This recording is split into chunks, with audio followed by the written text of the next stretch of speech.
All right, we're going to go ahead and get started. If everyone would find a seat, we'll go ahead and we're running just a few minutes behind, but we're living in I keep wanting to say new world, but it's kind of getting old now. But we have a lot of our members on Zoom that's going to be joining us. So we appreciate them being here and taking time out of their day. But before we get started, I want to say a quick prayer, and then we'll go right into our first presenters. If you would bow with me.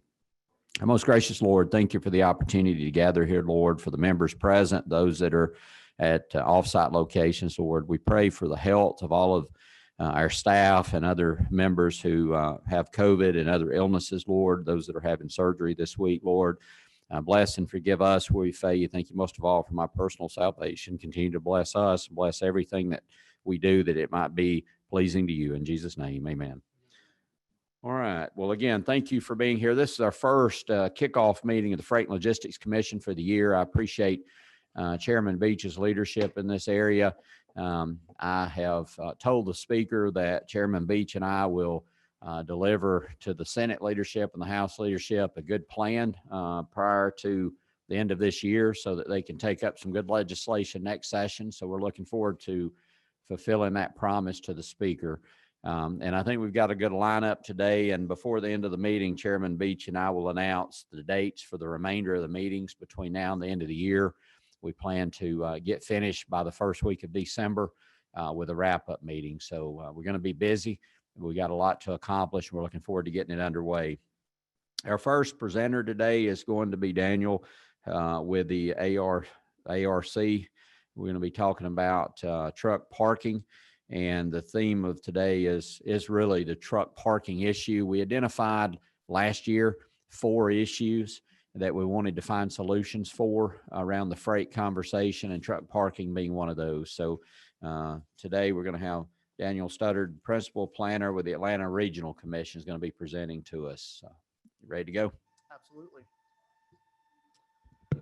So thank you for the opportunity to speak to everybody today. Again, my name is Daniel Studdard. I manage the freight planning program at ARC. And I like to start with this slide to kind of give folks an idea that, when it comes to our truck parking study, we didn't do this out of the blue. We've done a lot of freight planning efforts over the years, going back even before what you see here. And of course, we work with both the public and private sector as part of our Freight Advisory Task Force to get input on what's important as we go through these freight planning efforts. I started at ARC in 2014 and was tasked with doing an update to our last regional freight plan. So we did that in 2015 and 2016. That has a pretty extensive project list, as you might guess, because we always have a need for more infrastructure. But it also recommended, like all good plans, that we do more planning because that ensures job security for folks like myself. Part of what it recommended was a truck parking study, as well as the freight cluster plans that we've been working on over the past few years. So that 2016 regional freight plan, as we were going through that process, we started hearing from some elected officials as well as some planners in our region. Trucks on the side of roads, parked on highway ramps and vacant lots, places like that. However, we didn't really have any data about this. We didn't really know if this was just an isolated issue or more of a widespread problem. So we didn't have any good answers for them. We also started looking at the feds, and Federal Highway Administration was starting to focus on this more. In particular, this was relevant for Jason's Law, which was adopted as part of MAP 21 federal transportation legislation. So it was important locally, but important at the federal level as well. And they've continued to work on it since then with the National Coalition of Truck Parking, as well as more recently, they were actually scheduled to host a 2-day truck parking seminar at ARC over the summer. But then COVID-19 hit and that got postponed. But we do hope to reschedule with them because that was really focusing on MPOs, regional commissions throughout the state, as well as local governments to help inform folks and let them know what this issue is about and why it's relevant. So all that came together and we completed our truck parking study there in 2018. I showed this slide last year when I gave this presentation, but it's really strong. And so I wanted to show it again because it was from a BizNow National article from early 2019. And I've seen a number of similar articles like this. It was a national article talking about industrial growth throughout the whole country, but then it called out a few major cities like Atlanta specifically. And with Atlanta, the quote that stood out said, "The impact of e-commerce has brought about an explosion of demand in Atlanta, and we see strong demand continuing for the foreseeable future. So this isn't just us talking or saying it's something that's happening as a PR. This is something that national experts in real estate are saying. They're really seeing what's happening in Metro Atlanta and putting it at a national level in terms of high demand that's happening throughout the country.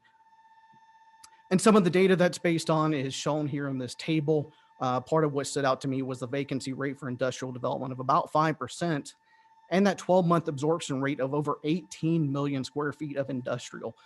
That's a lot of anything to be built. And certainly there's a lot of regions of the country that don't even have 18 million square feet. At that time, we'd absorbed 18 million square feet in a 1-year time period. So certainly a lot was going on by early 2019, late 2018. But what about now? I told some of my coworkers in community development about DRIs. For folks who aren't familiar, a development of regional impact is required for any development above a certain size throughout the state. And they told me so far in 2020 year to date, they reviewed over 17.9 million square feet of new industrial development. Now, of course, that doesn't guarantee that all of that will get built during the course of this year or the next few years. But certainly that's a significant amount of industrial development, especially in 2020, when we've seen the economy be hit by COVID-19.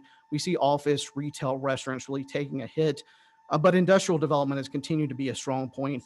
Without a doubt, it's something that's still seeing a lot of growth and a lot of demand going forward. You can see here over the past 5-6 years, really what we've done in terms of DRI reviews for industrial development. You kind of see some ups and downs, and I would say it's probably a little more consistent than what you see here, because this is just the 10-county regional commission area. Doesn't include some of the counties on the edge of our region, such as Coweta, Spalding, and Butts County on the south side of our region, or Hall, Jackson, and Bartow counties on the north side. So if you work those in, it probably evens this out a little bit. And so that really Metro Atlanta as a market has really seen a lot of industrial growth recently, and we have no reason to expect that to change going forward. Same thing when it comes to jobs announcements. I pulled these here just recently. These 3 major jobs announcements you see there in Henry County, in Newnan, and then Home Depot was actually announcing 3 locations throughout Metro Atlanta. These were all announced from late July through mid-August. So this is a lot of jobs announcements in really a 1-month time period. That's great. That's good for the economy. It's good for jobs. But when we have these, it means more trucks on the road, more demands on our infrastructure. So it's roads, bridges. Of course, we talk a lot about the ports in Savannah and Brunswick, has impacts there as well. But without a doubt, truck parking is a part of that as well. It's something that doesn't get talked about as much, hasn't gotten as much focus realistically, as you could see by our previous planning efforts. But certainly it's relevant for the safety for truck drivers as well as for really anybody on the road. So I mentioned safety. We really approached this as a safety study. What we heard was that, when a truck is parked in an unauthorized location, it really can create a crash risk.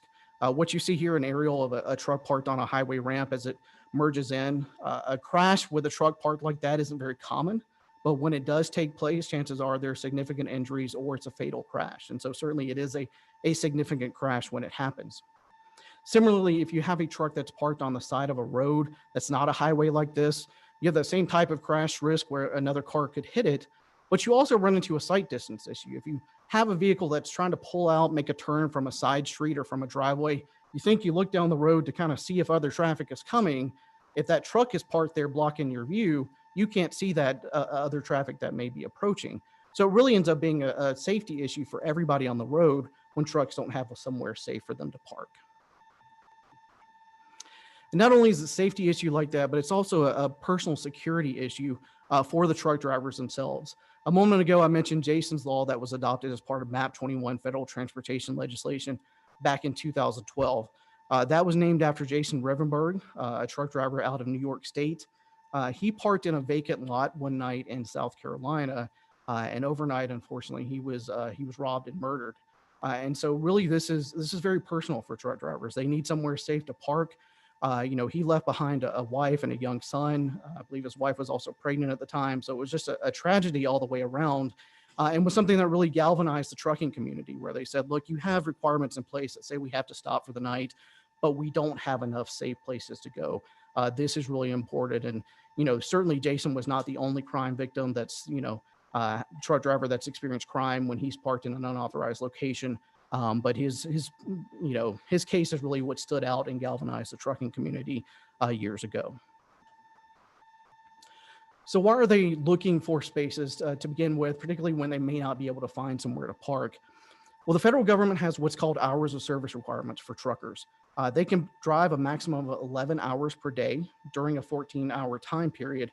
And then after that, they have to stop for a minimum of 10 hours. So this creates that need for them to find somewhere to park for a long period of time. They may also have a need to park for a short time period when they have an appointment at a distribution center but aren't allowed to get on site earlier. That's really a staging issue, and you may see a truck parked in the middle of the day for that reason as well. But certainly it's this overnight parking that is a big part of the demand when it comes to truck parking in Metro Atlanta. In the past, they had to keep up with when they were driving and when they were stopped and resting using paper logs. So this was literally pen and paper when they were marking down when they were driving and when they were resting. As of December 2017, they can't use that anymore. They have to use electronic logging devices, or ELDs. These are GPS-based devices, know definitively when a trucker is driving and when he stopped.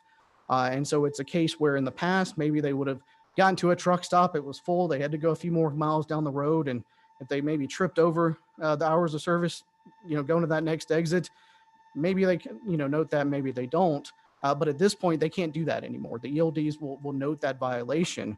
And so what we've heard kind of anecdotally is that truck stops and rest areas fill up earlier in the day because of this. The truck drivers don't want to risk that violation. And so they start looking for somewhere to park. And so essentially that has resulted in an increase in demand a little bit earlier in the day for truckers. So where do we have truck parking in Metro Atlanta? Within our MPO boundaries, it's mostly on the south and west side of our region, with really the exception of Fulton County, which does have some kind of right there in the heart of Fulton County. And Fulton County does have the most spaces within our region, which is interesting. But then beyond the south and west sides of our region, it's really just outside of our MPO boundaries. So you can really see it there. As you look in that chart, you see Bartow, Butts, Carroll counties, Haralson, Jackson, Morgan counties. Those are just outside ARC's MPO boundaries. And so really these areas that are more rural but kind of transitioning to suburban, they have a lot more truck stops, a lot more places for truckers to park. The county shown in gray, they don't have any truck parking at all. So that's obviously a significant challenge if a trucker is there running out of their hours of service. Fulton and DeKalb, their spaces are really on the south sides of those counties. So if you consider that along with those counties in gray, you really see there's very few spaces along and north of I-20 for truckers to park. And that really kind of becomes a no man's land as they approach our region. They kind of have to make that decision of, can I make it through the Atlanta area without running out of hours of service? If they hit some unexpected traffic, as tends to happen when we don't have a COVID-19 over us, then they may run out of those hours of service unexpectedly and have to stop somewhere where there isn't any parking available. Similarly, they may have a pickup or drop off in our region. Say they go to a distribution center, they end up being there longer than they expect. And when it's time to hit the road, they're out of their hours of service or almost out of it. And suddenly they have to go through one or two counties sitting in traffic congestion before they could get to a space. That isn't realistic. And so sometimes they end up parking somewhere that's not authorized. So these are the type of things that really impact their behavior, because they may try to plan it out and figure out where they're going, but there's a lot they don't control in terms of traffic congestion, how long it takes to make a pickup or drop off that really has an impact on their behavior. So that's the supply side. We also took a look at the demand side. We used an FHWA truck parking demand model to look at the interstate highway corridors throughout Metro Atlanta. We looked at years 2012 and 2045 because that was some data sets that they had available. And so for this, what we found is that most of the interstate highways throughout Metro Atlanta had a deficit of spaces. They didn't have enough spaces based on what the model predicted that they needed. I did show three corridors: I-20 West, 85 South, and 75 South is actually having a small surplus. However, when we presented this in a meeting, we actually had somebody who operates a truck stop there in South Fulton who kind of raised his hand and said, "Look, nothing against your model, but we're full every night by 7 o'clock." He's like, "Whatever that model says, we have folks, every night we're full, and then they start parking on the highway ramps." And so without a doubt, the model may say one thing, but a model is useful, but not necessarily accurate. And so kind of take that with a grain of salt, and without a doubt, what we heard from the private sector is these spaces fill up and then truckers start looking at other locations. Projecting out to the year 2045, without a doubt, we see those deficits growing. We see more and more demand if we don't grow, more and more demand in that if we don't have more spaces, then we may have more truckers looking at these unauthorized locations to park. We did a good bit of outreach as part of this truck parking study, did a couple different surveys. One was actually targeted towards truck drivers from outside of our region, mostly out of state. We're Florida DOT, worked with Alabama, and they actually helped us put this out. So we're happy to get those responses. And in particular, want to call out this one question we asked. We said, how long does it usually take you to find truck parking in the Atlanta region? 51% of these truckers said it takes them more than an hour. Another 41% said it usually takes them 30 minutes to an hour. That's over 90% that are saying they're spending at least a half an hour looking for somewhere to park. That's a waste of their time and a waste of their fuel. But just as importantly for the rest of us, if they're driving around looking for somewhere to park, that impacts our traffic congestion. They're burning more fuel, so it impacts our air quality as well. So we approach this as a safety study, but what we found is it really has an impact on our traffic congestion and air quality too, which we know is a major issue in Metro Atlanta. So how do we, yeah, go ahead. An app that isn't there an app that they can go to look for where parking's available in certain areas? So there's multiple types of apps out there.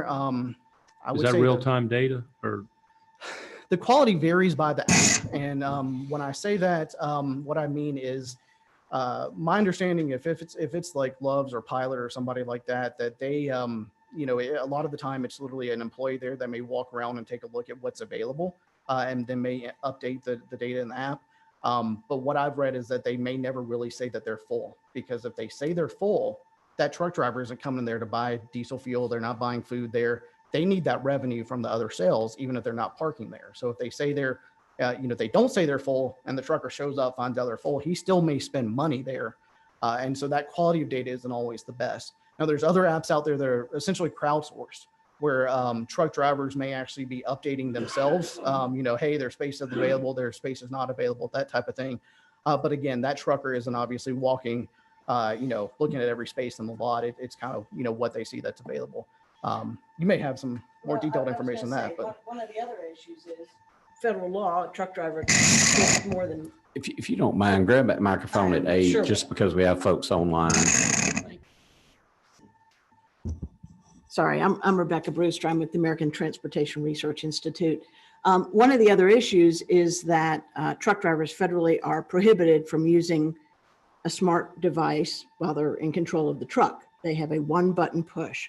So if I'm coming along the road, I can't pull up an app to look where there's available parking, which is why in all the survey work we've done, drivers really prefer roadside message signs that tell them, 6 spaces available at this exit so that they can make a choice. Now, again, fool a truck driver once, tell him there's a space and there's not one, maybe he'll forgive you. But if the information is not reliable consistently, that's a problem too. And so whether it's crowdsourced or the truck stops themselves providing the information, it needs to be reliable for those truck drivers to use it.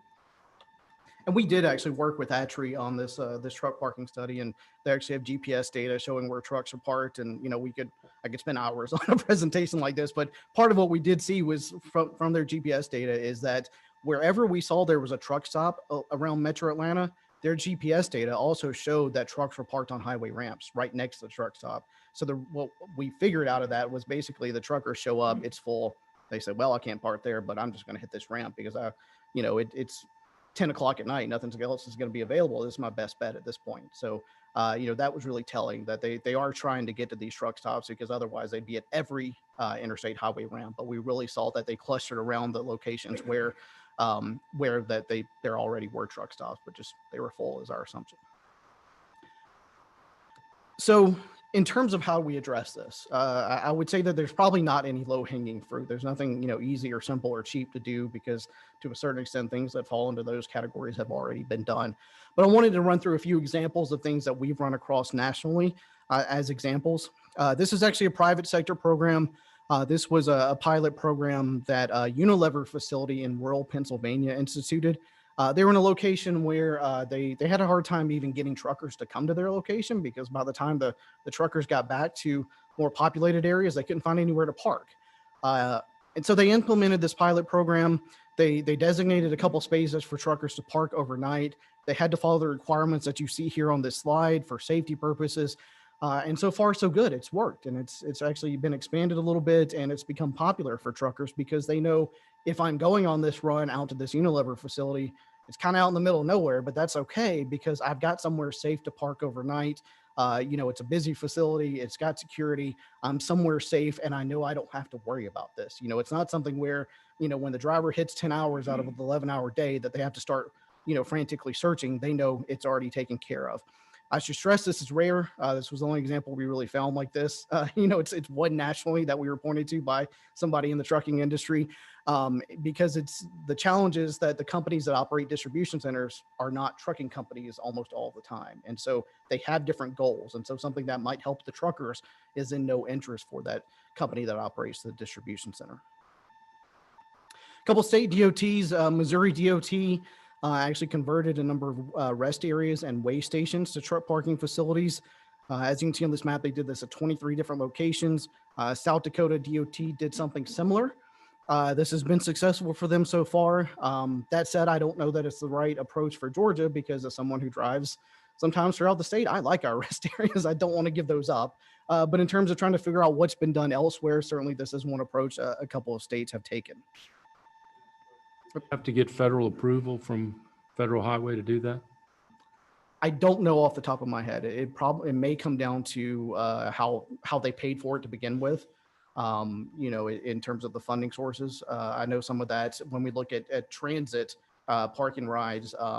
Typically, if that's paid for, like with FTA funding, you can't turn around and have truckers park there. But You want to comment on that, Commissioner? It would take approval from Federal Highways that can further change the rest area use to something else. So it does take a. Would that be the same? The parking lots? Or No. Parking rights. Well, Greta parking lots have a lot of different or owners or uses. Some are leased, some are owned. So it's a little bit varied, and some of those are not federal most of those are not with federal oversight. Number 15, Dale Rutledge. Yeah, thank you, Mr. Chairman. Driving through Indiana last summer, there's looks like the size of a football field, and it's just truck parking, just like a rest area, but it's dedicated for trucks only, and there's nothing there but a parking lot. No, I'm sure there's restrooms or maybe, but it seems like with the Port of Savannah and the trucks that we have in Georgia, we need to look at something like this, and how we fund that. We need to figure it out. Thank you. All right, go ahead. And I will say along those lines, some of the feedback as we did some of our outreach is that truckers, the line that we started using, they're not looking for the Taj Mahal. If it's got a restroom and a trash can and some lighting and hopefully some level of security, then that kind of meets the basic requirements. Not that any of that's free, but it's different than building something that's full-on truck stop at the same time. Almost along those lines, probably a little bit smaller than what you're talking about, but still pretty large. This is an example from Nebraska DOT. They took the inside of a loop ramp at an interstate highway and actually converted it to truck parking. This must be quite a large loop ramp, as the information said it could hold up to 200 trucks parked there at a time. Now, I don't know that we have any loop ramps anywhere near that size right here in the heart of Metro Atlanta, because obviously our highways are fairly tight because we've had a lot of more urbanized development and expansion of highways over the years. So something like this isn't common, but again, it's another example of each jurisdiction, each DOT kind of taking different approaches to do what makes sense in their location. A couple examples of local jurisdictions. Elmira, New York. They actually took an industrial zone parcel that was next to a carpool parking lot, created 25 truck parking spaces. That 25 wouldn't be enough to serve a large region like Atlanta, but for an individual, small city like that, certainly it is very helpful and helps serve those local industrial properties there. On the opposite side of the country from New York, Weed, California, city of Weed, California, located on Interstate 5. They did something very similar. Again, took industrial zone parcel, converted it to accommodate 30 truck parking spaces where they let trucks park up to 72 hours at a time. Again, like all of these examples, this is not common. A local jurisdiction, a city like this, taking on something like this is not very common. Really, these examples, for the most part, are coming out of my work with the National Coalition on Truck Parking, where we're trying to find out what's been done, but it's just not terribly common. Will you mash your red button right there if you don't care on the, there you go. There we go. All right, go ahead. So who provides maintenance for these facilities? $5 a day with 25 trucks is not a lot of revenue, but there's got to be maintenance. There's maintenance of the asphalt and the parking area, even if it's gravel. If you have a restroom, you've got to maintain that restroom and provide supplies. You've got to pay for lighting and the installation, all the capital improvements, plus the ongoing maintenance. So who's paying for that? How are they getting that money? For both of these that were these two local jurisdictions, I think the cities did it themselves, and I don't know how they initially funded it. But I think the $5 per day is, like you said, it's not enough to really cover the capital costs or even ongoing maintenance of things such as, you know, asphalt replacement, things like that. That may help a little bit in terms of covering, you know, cleaning restrooms if those are available, or servicing trash cans. But certainly I think it's coming out of local funding. But these were both areas where they had a significant number of industrial parcels. And so they looked at doing something like this to help address it. This is something that's come up of, you know, how do you fund something like this? And if you can make it larger than this and have more spaces and, you know, charge an appropriate price. If you charge more, then the truckers aren't going to use it. But on the flip side, if it's closer into the heart of our region and you have a truck driver that maybe has an appointment at 8, 9 o'clock in the morning at an industrial facility, they don't want to have to drive in from, you know, Butts County, Jackson County, somewhere like that. And so it has a financial, you know, financially it's worthwhile to be closer into the heart of the region. So it's kind of that economies of scale as you try to figure out how to do something like this. At the same time, as you get closer and land costs are more expensive. So it's very tough. That's why these haven't been done. Without a doubt, there are companies that will happily operate a truck parking lot for you. They're not that widespread. They're not household names like a, you know, Pilot and, you know, Loves and Flying J, but certainly they're out there as well. So it's something where if a local jurisdiction wants to take this on, they can farm it out to a company that specializes in this rather than having to pay staff just to do this type of thing. So there's a number of companies that do so this we kind also of work. mentioned the truckers spend a lot of time looking for somewhere to park. One thing that can help with that, you know, it's not going to replace the need for having additional supply, but one thing that can help is actually providing real-time truck parking information. And this came up a moment ago about, you know, potentially having an app. This is something that the Mid-America Freight Coalition has done, starting to install this in 8 states. The ones that you can see here kind of spread throughout there in the Midwest. Coming as far to the Southeast as Kentucky. They pay for this largely with federal funding. This came from a $25 million federal Tiger grant. So certainly there is funding out there available for certain types of improvements like this. You still, you know, federal money, you still need to put up your local match, but certainly this has a big impact on the cost of something like this. They make this available online in an app, but as Rebecca said, they can't legally use those apps as they're driving. They would have to be able to stop and pull off the road anyway to look at the app. So those roadside signs are really key. Also stress that they make this available not just on their app, but it's available for third parties. So if a Google Maps, Waze, companies like that want to put it onto their app, that feed is available for them or any other third parties. It's made publicly available. I think we may have a question from one of our members on Zoom. Mr. Skinner, do you have a question? Yes, sir. All right, go ahead. Okay, in all of the estimates you've given thus far, I would think, building on some of the other people's remarks, that land costs in the Atlanta area would be in the area of, I don't know how much per acre. And then you've got the asphalt. I'm thinking somewhere per site, what, $3 million for restrooms, water, parking, lighting, maybe $5 million even. Have you guys seen any estimates on, again, in the Atlanta area, that I know the prices are very high in the region now. Any estimates that you've seen in terms of what it would cost per site and how many sites might be needed? Just trying to get an estimate of how much money would need to be raised.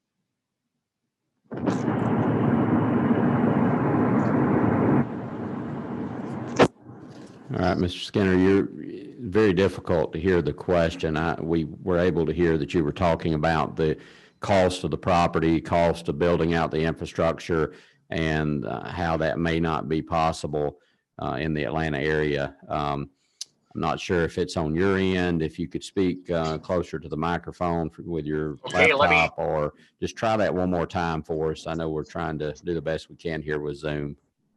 Yeah, I'm sorry. Let me try here. I'm in the middle of a car. I'm in a car in the middle of Idaho. So maybe that's part of the problem. Well, you're loud and clear now, so go try that question one more time. Okay, great. You know, Atlanta, in all of my studies of property these days, it's so competitive, and the prices keep increasing in the region. Just curious, have you seen any or done any research? How much would it cost to do these that could handle, let's say, 100 trucks per site, you know, with restrooms, with water, with parking and lighting and all of that? Are we talking, you know, 3 million per site? Just not certain. Just trying to get a rough idea of how many sites would be required, how much money, and then that'll give me a much better idea of how much money we need to come up with. All right, thank you. Thank you. Some ideas on that? Great question. I will say we didn't get into that level of detail with our truck parking study of exactly how much it would cost. Without a doubt, cost would vary, but based on where you're at within Metro Atlanta, the biggest cost would probably be the land purchase. You know, we with the truck parking study, we knew it would be kind of high level to try to figure out if we even had a problem. So that's why we didn't get to this level of detail. But it is certainly something we can start looking at. I think the biggest challenge is simply finding those big pieces of land that you would need for something like this, and not citing it near residential, near you know, folks who would be opposed to it. And certainly, you know, most folks don't want to live near a truck stop. I think most truckers don't want to live near a truck stop, and I can't blame anyone for that. And if you look at Metro Atlanta, because we've you know, had some local governments kind of follow up with us, you know, when they've had questions or had to actually private sector companies come in and want to build truck parking locations, but they've all been, the sites that have been proposed for rezoning have all been near residential areas. So one of the biggest challenges is really finding these sites in kind of the closer in counties that are near interstate highways, but not that close to residential developments. And when you find those locations, they do tend to be, you know, fairly expensive, especially because you do want a fairly good sized location. And so that's something where, you know, it's tough for the private sector to do that on their own and do it profitably. And so that's a big part of why it's not happening in those core counties anymore, and why that map I showed a lot of those edge counties where you really see the truck stops opening up. Representative Rutledge. Thank you, Mr. Chairman. What about the median area? If the median was wide enough in some areas of the interstates? I don't know if FHWA regulations would necessarily allow that. And, you know, Commissioner McMurray could probably, you know, say yes or no on that better than I could. But my gut was that, you know, parking in a median typically would not be permitted by default, other than, you know, an emergency situation, something like that. Commissioner. It could be evaluated. It's certainly not a preferred to have ramps on entering and exiting in the middle or on the left side toward the median, but that some rest areas around the nation do exist in median areas, and even in some of the toll roads that our neighboring states have toll or service facilities in medians. So that's something that can be looked at. It's not a desirable design feature, but there are some locations of wide medians around the state. What's the right of way on interstate on either side? It varies wildly. It's hard to quantify. Usually a couple hundred feet at minimum, and then if you get those wide median areas, there, they could be 800 to 1,000 feet easily. It just depends.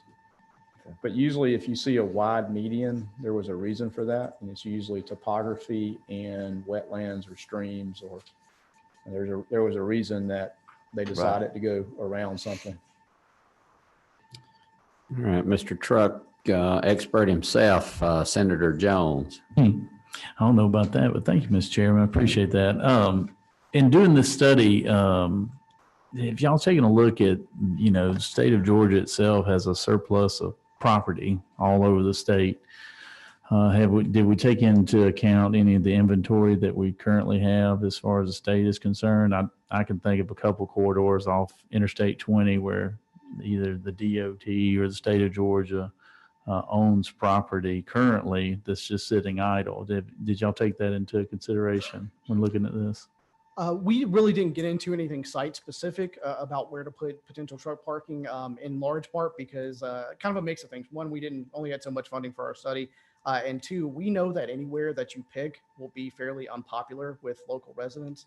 And so it was one of those, we wanted to really focus on the data that we had before us and, you know, what the demand was, what the supply is, get input from the private sector. And so we kind of stayed away from trying to pick sites and try to pick, you know, okay, it's going here. And then people are angry because it, you know, they're going to, you know, potentially be near a truck stop or impact their property values, things like that. So we went that far and then kind of stopped there and wanted to Yeah, reevaluate. I wouldn't necessarily talk about us going into the business, but actually identifying parcels that the state may actually own currently, and then these third-party private entities that we've talked about that actually run the parking facilities, the lots themselves. That might be a good starting point for some of them who want to go and either purchase the property from the state or either lease the property from the state to set up those type of operations. I mean, the truck parking doesn't have to be that elaborate, and I don't think that's what a lot of truckers are looking for, particularly with the e-logs and everything that they have to abide by right now. They're just looking for a place that they can feel safe and get off the highway, get it on and off the highway as quickly as possible. So anyway, it's just a thought. And that business model that you just mentioned of figuring out, are there locations that already owned by the public sector that a private sector company could either lease or purchase? That actually has come up as part of our study. And we talked to, you know, one company in particular that's very interested in doing that. They're not located in Georgia, but they see a need for expansion in Metro Atlanta. And we've actually put them in contact with some of our local governments and CID. So they're kind of behind the scenes having those conversations, but there's certainly nothing guaranteed at this point of what could or couldn't happen. But they know that in kind of the heart of Metro Atlanta, the demand is there, but the land prices are so high, they know they can't do it profitably on their own. So it would need to be something like that, either purchase it from a local jurisdiction or the state, or lease it from them at a lower rate so that they could do it profitably and do it well. Thank you, Mr. Chairman. Thank you. Go ahead. So also include this slide to kind of say that it's key when it comes to what the Mid-America Freight Coalition did, because they went ahead and figured out some of the details of design standards when it comes to that data feed that could go to, you know, Google Maps or Waze or to the highway signage. This highway signage, if you're putting it on an interstate highway, it has to be approved. There's something called the MUTCD that says all the highway signs look the same. Nope, this didn't exist for truck parking. And so they actually had to go through that federal process and get this approved. So the good thing is that if another state DOT, Georgia, or anybody else wants to go down this route, they don't have to start from scratch and get these approvals or figure things out from the beginning. So next steps, like I said, some local governments have contacted us. They're starting to look at this issue. Gwinnett County in particular, of course, it's the second most populous county in the state, but it actually showed up as having no truck parking in the entire county, and they have a good bit of industrial development, population of over 900,000 people, I-85 passing through. So without a doubt, they have a good bit of demand. They started looking at this not just because of our study, but because they were actually getting phone calls from angry store managers, from office managers, where they're having trucks parked overnight. So they kind of had some angry locals that kind of prompted them to start delving into this. We're certainly continuing to look at this issue as part of our local planning efforts with county level CTPs and freight cluster plans. Mentioned real-time truck parking information is one route to go. I mentioned just a moment ago some private sector companies. We've actually had application for rezonings in a couple locations and counties, but they've been denied so far because they were pretty close to residential areas, sometimes almost right across the street. Understandably, that's not ideal, and they weren't always even near interstate highway, so they weren't great locations. So I mentioned TSPS here because they're one that has actually kind of come to some local governments and CIDs and said, hey, can we work with you? Certainly encourage them or any of their competitors. I'm not picking one over another, but they're one that's kind of come in on the front end and said, where does this make sense that we could potentially go within your jurisdiction? At the end of the day, all this, whether it comes to technology, real-time truck parking information, the most important thing, though, is that we really just need more truck parking spaces to satisfy the growing demand for truckers to park overnight. these really fall into the categories that you see here. Private sector facilities, we're talking about truck stops, or we're talking about those truck parking lots. We see this much more in rural areas and smaller cities, but as we've discussed, it's much more difficult to really implement this in more urban and suburban areas due to those high land costs and public opposition. Public sector facilities, these are mainly rest areas, way stations, welcome centers. And then in a few examples, like I showed, you do see this with a few cities nationally, but it is literally a few cities throughout the whole country that have really delved into this. So this is typically not a local government function, not something that you really see Public Works or any part where it might be in the job description for what staff is doing in local jurisdictions. So it's not something they really are accustomed to addressing. Then there is also the potential for public and private partnerships, like has come up, where it may be something where a government agency owns the land and either sells it at a reduced rate or leases it back to a company to operate a truck stop. This is innovative. It can be a little bit of a challenge to implement because I don't know that we've done anything quite like that in Georgia, at least not for truck parking. That said, it can be a good solution because it can help address those high land costs as well as the potential for public opposition. And so that wraps things up for me, and I'm happy to take any additional questions anybody may have. Thank you very much for your presentation. It seems like, and Senator Jones talking about some of the areas outside the metro area, seems like a great opportunity for the private sector to be able to purchase property and high truck areas where land cost is less. But I think you're right, in the metro Atlanta area, you're gonna have to find ways to partner with local governments and with the state to make that feasible. So continue to work on that as we move forward. And I know our planning director from GDOT is going to be here talking a little bit about GDOT's approach to this and ideas they have here shortly also. Is there any questions? And this really may be a question for Rebecca during her presentation, but I guess it was 3 weekends ago, I saw in 60 Minutes where in Arizona, they actually are having driverless trucks. I mean, they're on the roads with nobody in the truck, and they're testing it, I think, in Arizona. What role do you think that will play if they won't have to worry about 11-hour logs because they won't need to sleep? They can drive 24 hours if they want to and just come through Atlanta without worrying about parking. So do you think technology will play a role in this in the future? And the gentleman that they interviewed on 2020 said he believes driverless trucks will be here within a year and a half, 2 years. Maybe he's being a little aggressive there, but they are testing it on the open roads in Arizona, I believe, and maybe even Nevada. But what are your thoughts on technology playing a role in this parking dilemma we have? So at ARC, we're definitely trying to keep up with the technology, whether it's freight related or not. It gets better every day, every year. We've been hearing from companies that it'll be here in a couple years for probably about a decade to a certain extent. So some of that, it is closer than it was 5-10 years ago. But at the same time, some of that is marketing. Some of it is public relations. It is getting better. And I would say that at this point, you put a truck on the road, you put it on the interstate highway on a nice day with no bad weather, no road construction, no crashes or accidents ahead of it. That truck, there's trucks out there that can do that just fine today. That technology is there. It exists. It's been tested in pilot projects for a number of years at this point. The challenges come up with any of the things I just mentioned. When it comes to severe weather, when there's a crash ahead of it, road construction, things like that, or the other things that may happen on the road that are unexpected. The other challenge that trucks have that you may not see with cars, a Tesla or anything that's out there, when they get off of that interstate highway, it's a bigger challenge with a truck because the front of the truck makes a turn and the container, shipping container back behind it turns at a different rate. And so it's a much bigger challenge to do that and manage that on a surface street than it is on an interstate highway.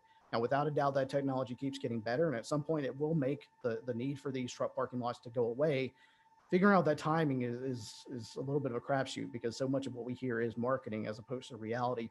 I will say that if some of these lots are designated, some locations are designated as truck parking lots and 5, 10, 20 years, whatever the time frame is, they become obsolete.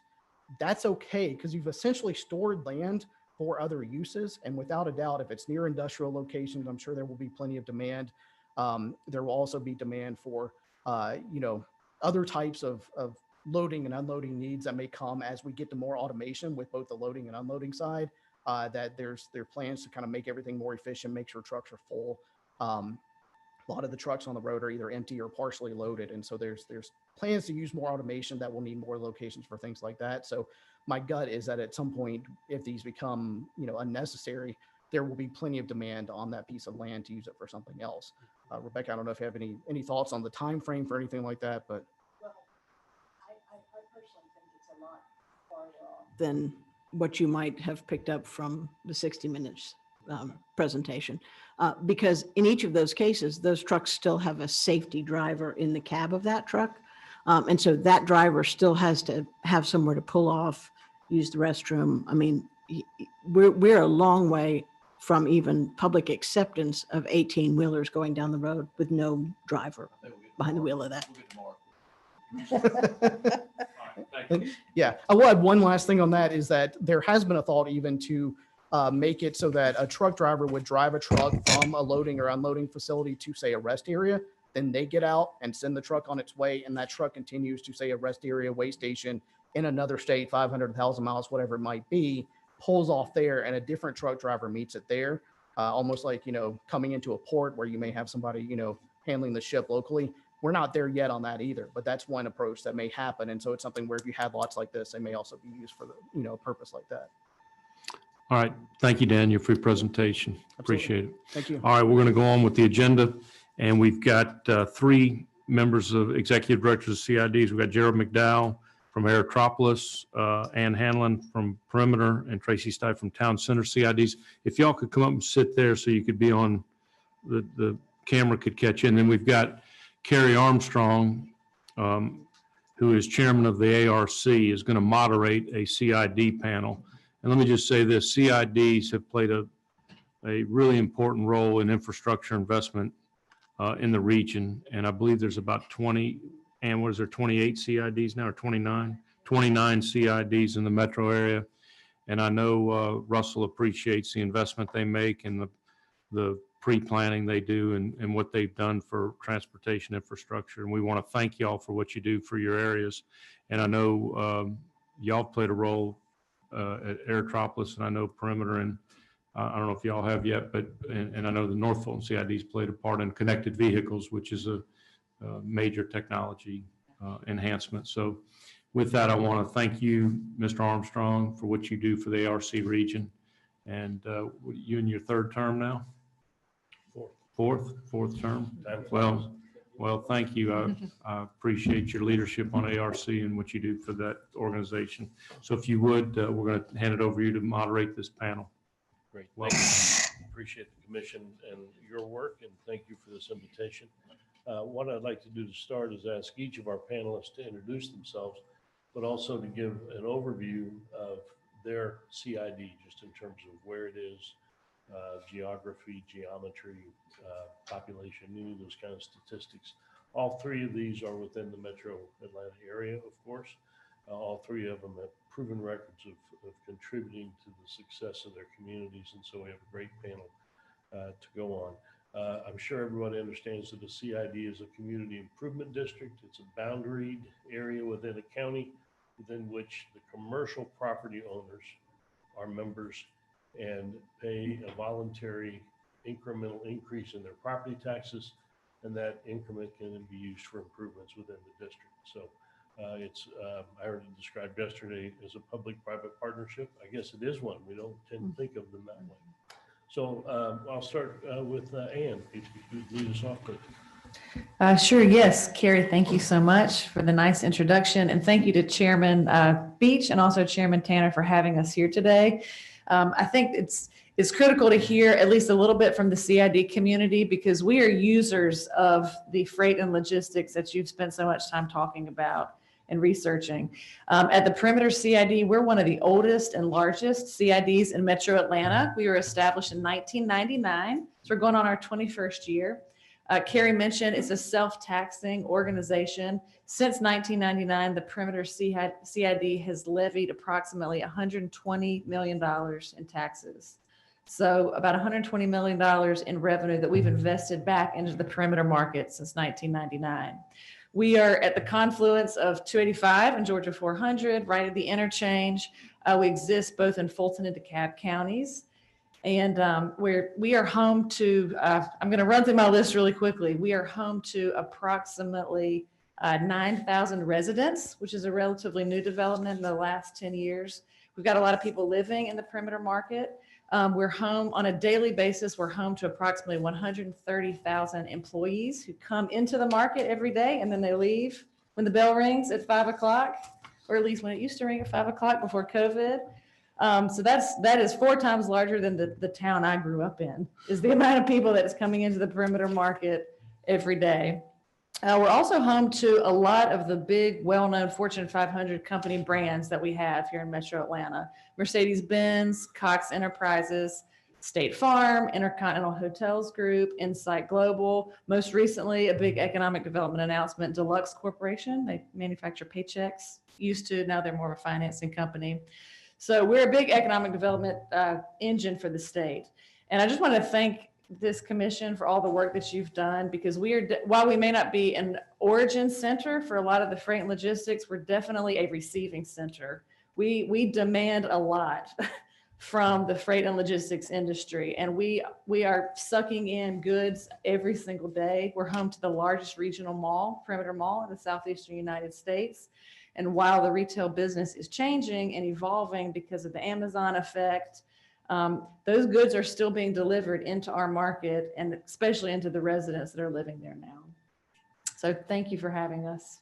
Thanks, Sam. Thank you. This is the awkward spot, I think. Do I go this way? Do I go that way? We want you for the camera. Perfect. That's the way I'm going to go then. Good morning, everyone. Tracy Rathbone-Stipe, Executive Director of the Town Center CID. We are the second oldest CID in the state of Georgia, and we are in northern unincorporated Cobb County. So we have all of Kennesaw State University, more than 40,000 students within our boundary line, along with 100,000 employees coming in and out of our district on a daily basis.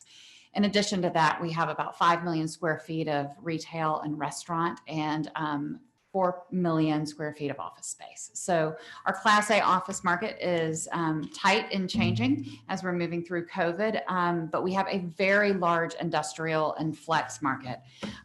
We have a market in Town Center area that is more than 1.3 million deliveries of square footage in the past 12 months, and a 12-month net absorption rate of over 501,000. Our vacancy rate remains low at 5.3%, and we've had about 6.2% growth in the past 12 months. So what that means in regular terms is that we have one of the regional activity centers in Cobb County, Cumberland being the other. However, we have a very large industrial market that is very tight. We do not have a lot of opportunity for new space because there is certainly just not the land for it. In terms of what we do inside of the CID, Ann did a great job. I could just say ditto. And we are at the northern hub of Metro Atlanta. And so as you come into Town Center, you're really in that transitional space. You have Bartow and Cherokee and Paulding on our boundary line. And we are the first stop coming down 75, which, as you all know, is the busiest freight corridor in our state. So we have a lot of opportunity to figure out ways to improve logistics throughout the corridor. We have a number of industrial companies, such as FedEx has a large distribution freight station there, Hapag-Lloyd, Yamaha, Home Depot, and Hyundai. So it brings a lot of diversity to our district and a lot of complicating factors, particularly as redevelopment is a key issue for us in the Town Center area. So I'm pleased to be here, part of the commission. Thank you to the chairman. Thank you to the commission and to all of you today. Gerald. Gerald. Good morning. Gerald McDowell with the Aerotropolis Community Improvement Districts. To our chairman and members of the commission, it is an honor for me to be here this morning to tell you about the Aerotropolis Community Improvement District. Like Perimeter, we are 2 community improvement districts working together on Fulton County. It's the Airport West Community Improvement District, which was formed in 2014. And then on the Clayton County side is the Airport South Community Improvement District, formed in 2015. We have a staff of 6 managing these 2 community improvement districts. We have about 700 parcels between the 2. And we have 2 signature programs that were top priorities for the members from day one. That was public safety and beautification. So we actually have a public safety director that we refer to as our police chief. But in the last 2 years, we have turned our focus more towards transportation. We actually had a transit feasibility study back in 2018 that lasted for a year. And then we were awarded one of the freight cluster studies. And we're now in the final leg of that study where recommendations are forthcoming. And during this freight cluster study, we've discovered what Daniel was talking about from ARC in terms of the challenges of truck parking, as well as the challenge of accommodating these operations of logistics in residential communities. We happen to be a part of this Aerotropolis initiative, which presents its own set of challenges for us as a community improvement district, because that initiative is exploring ways of making the airport area not just a destination to fly in and out of Atlanta, but for the local jurisdictions to be able to accommodate new development, economic development in the form of mixed use developments. As a result, we have several of our cities with mixed use development underway. And as a result, they want less trucks. And so the challenge that we have is we have existing trucks. We have a business park called managed by Duke Realty. That is probably one of the premier business parks in the country. They have set an example of how the correct way to do it, but our local governments still do not desire more trucks. And so we have to figure out how to accommodate the existing operations that we have while we collaborate with the Aerotropolis initiative. And I'm happy to explore more of that as we move forward with this panel. Great, thank you, Gerald. Just another quick point of clarification, the way the state laws enabling legislation work with CIDs, they can't cross a county line. And so that's why you see in 2 cases here, CIDs, it's one organization, actually 2 boards for each of those that straddle a county boundary. Gerald, I'm going to put you on the spot again since you offered and ask you to elaborate. You have an unusual situation out there, down there, around there, with all of the moving parts. You have the world's busiest airport. You have a huge amount of infrastructure, which obviously already demands use by trucks. Can you describe some, and you have given some examples, but are there particular impacts day to day that you see that need addressed quickly, might be a priority, and have you identified any solutions for those? Absolutely.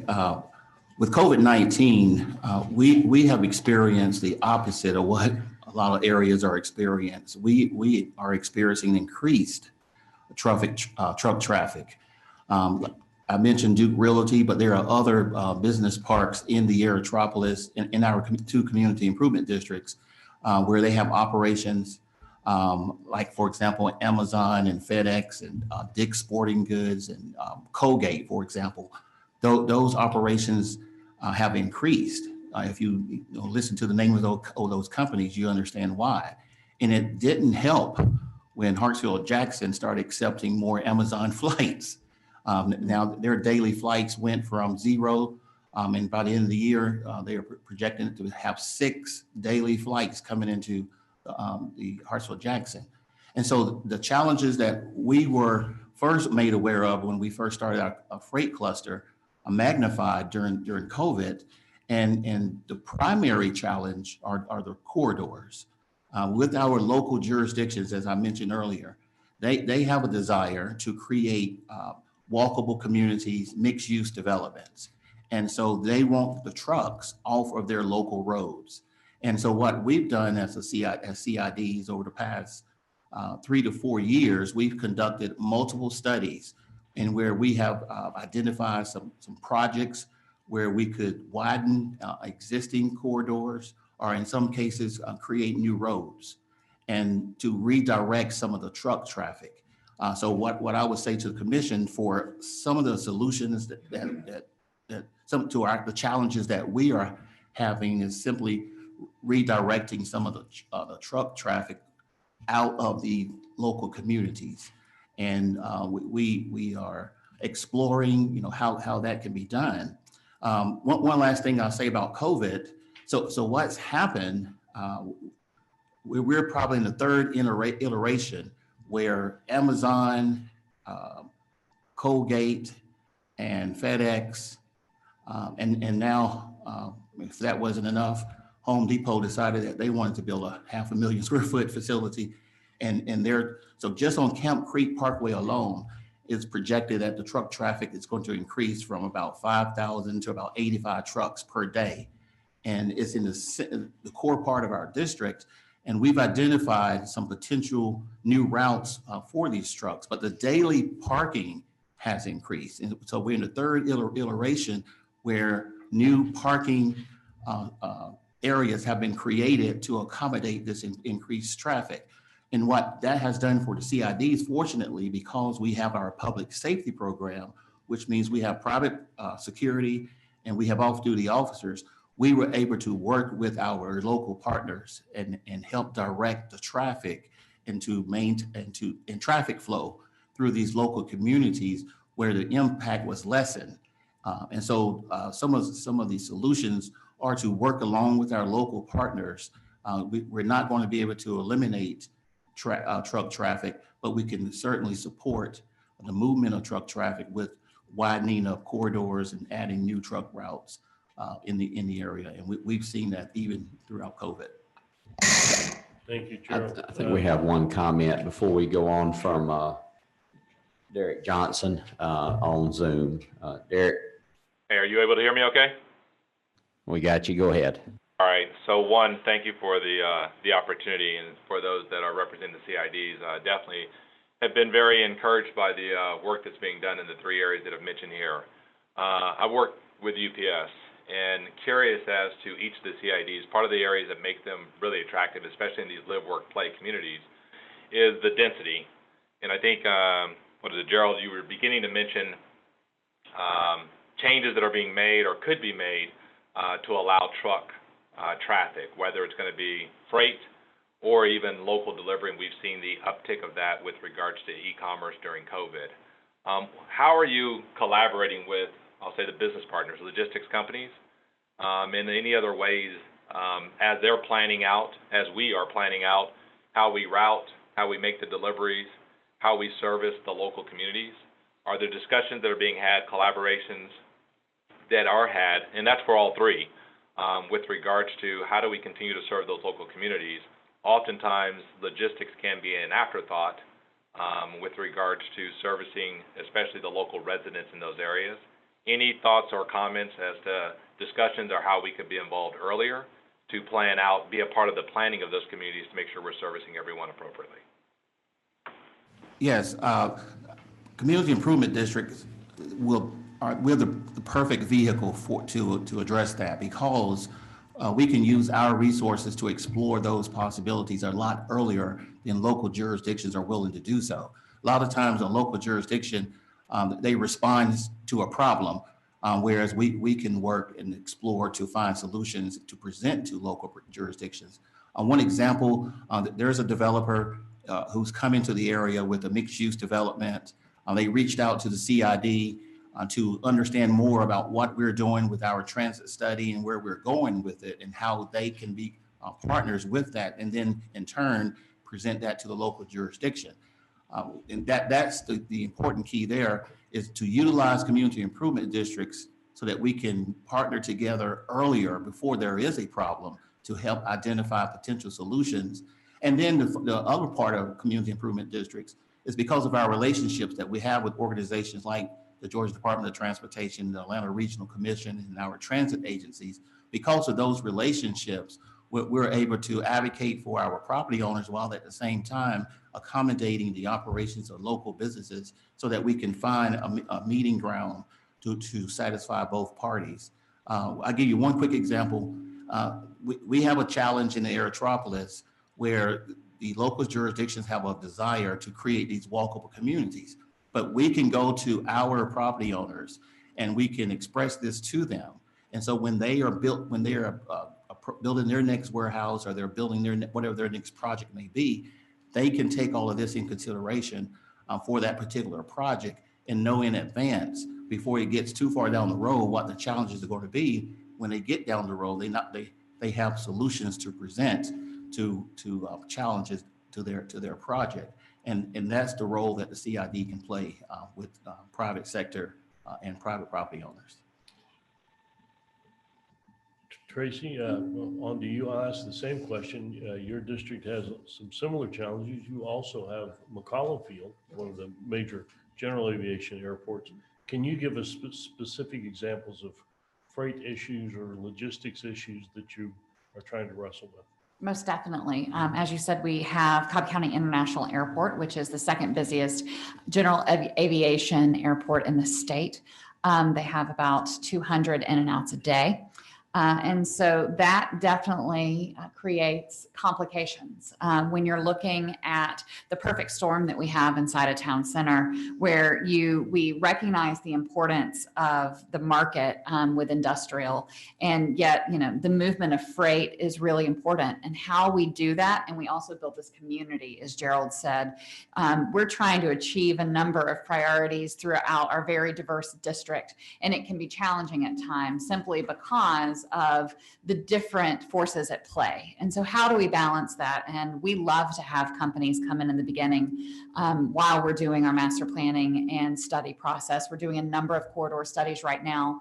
We're working very closely with some of our companies, such as Vulcan and C.W. Matthews. Next to our airport, we have a quarry, which presents its own set of opportunities for us throughout the district. So working with Vulcan in a partnership to determine what the truck routes look like, not only through the district and the arterial roads, but also on the interstates. We have a full access managed lanes ramp there at Big Shandy. Thank you, Commissioner McMurray, where it has changed traffic throughout our district, particularly on our north-south arterial roads. So a lot of what we're looking at is how we can identify that inner loop of the district with the South Barrett Reliever on the south side, and then the Chastain Road, as well as Busby and Barrett Lakes Boulevard, north and south, to create corridors that are multimodal, but have opportunities for different patterns of traffic for trucks, possibly at different times throughout the day. It's important to Cobb County that we keep the industrial in our district from a land use perspective, and our submarket is home to one of the busiest rail corridors in Georgia, with the CSX rail line running through the entire submarket and connecting Atlanta to the Midwest. So not only do we have the truck traffic issues, we also have the issues related to the rail travel, as well as the airline travel. So it is definitely a perfect storm. When you're thinking about our truck traffic through the district, it's not just inside the heart of the CID, but there's a lot of industrial development that is just to the immediate north and west of us. And so how that passes through on Old 41 through Kennesaw into Town Center, trying to get to 75, creates a lot of interference with Kennesaw State University and the traffic along Chastain Road. So really looking at those patterns internally, and working with the development community, as well as both Cobb DOT and the state, in order to identify solutions. Great. Thank you, Tracy. Ann, how about you? Yeah, thank you, Carrie. I would just add that if the work of this commission was important a year ago, COVID-19 has probably pushed the fast forward button on your work and the need for it. I think the gentleman who asked the question mentioned he was with UPS. One of our CID board chairmen, Steve Slifer, is with UPS. I called him when COVID first started, and I was like, "How are you doing? You okay?" And he said, "I've never been better." He said, "Every day is like Christmas." But I say that just to really highlight that moving freight and logistics through the state of Georgia, and especially around these big CIDs in Metro Atlanta, it was important. It's now even more important. I think with the work that our CIDs in Metro Atlanta do, we can focus, we generate revenue, and we can focus on maintaining facilities and community within our district boundaries. But that freight still has to come to us and around us and above us or whatever. And so making sure the infrastructure is there so that each of the CIDs can thrive, so that we can continue to be the economic engines to generate money in property taxes and sales taxes for the state of Georgia is really critical. And the last thing I'll say is at Perimeter, we have a program called Perimeter Connects. It's partially funded through a grant from the Atlanta Regional Commission, thanks to Carrie's group. And we have spent a lot of time talking to companies throughout COVID about what's different, what's different now. And we think that we're going to be coming back to sort of a more balanced workplace, right? Where you see maybe not as many people in their cars going to work. Maybe I'm not going to be sitting in my car all by myself going to work, but there's probably going to be 10 more trucks on the road with all the things that I'm ordering and the workers are ordering. We also think there's going to be a lot more people on foot, so we're really trying to focus on the freight piece and the pedestrian piece, because we know that, in a few years from now, COVID will have changed a lot of that. Yeah, well, from experience, I can tell you that the CIDs are great partners and great citizens. They love trucks and they love truckers because they bring the stuff that everybody in the area wants. And that's just amplifying now. I think we're accelerating, as Ann said, going forward. I'm going to ask the ugly question, though. I know each of you understand the map of your districts, the geography of your districts, like the back of your hand.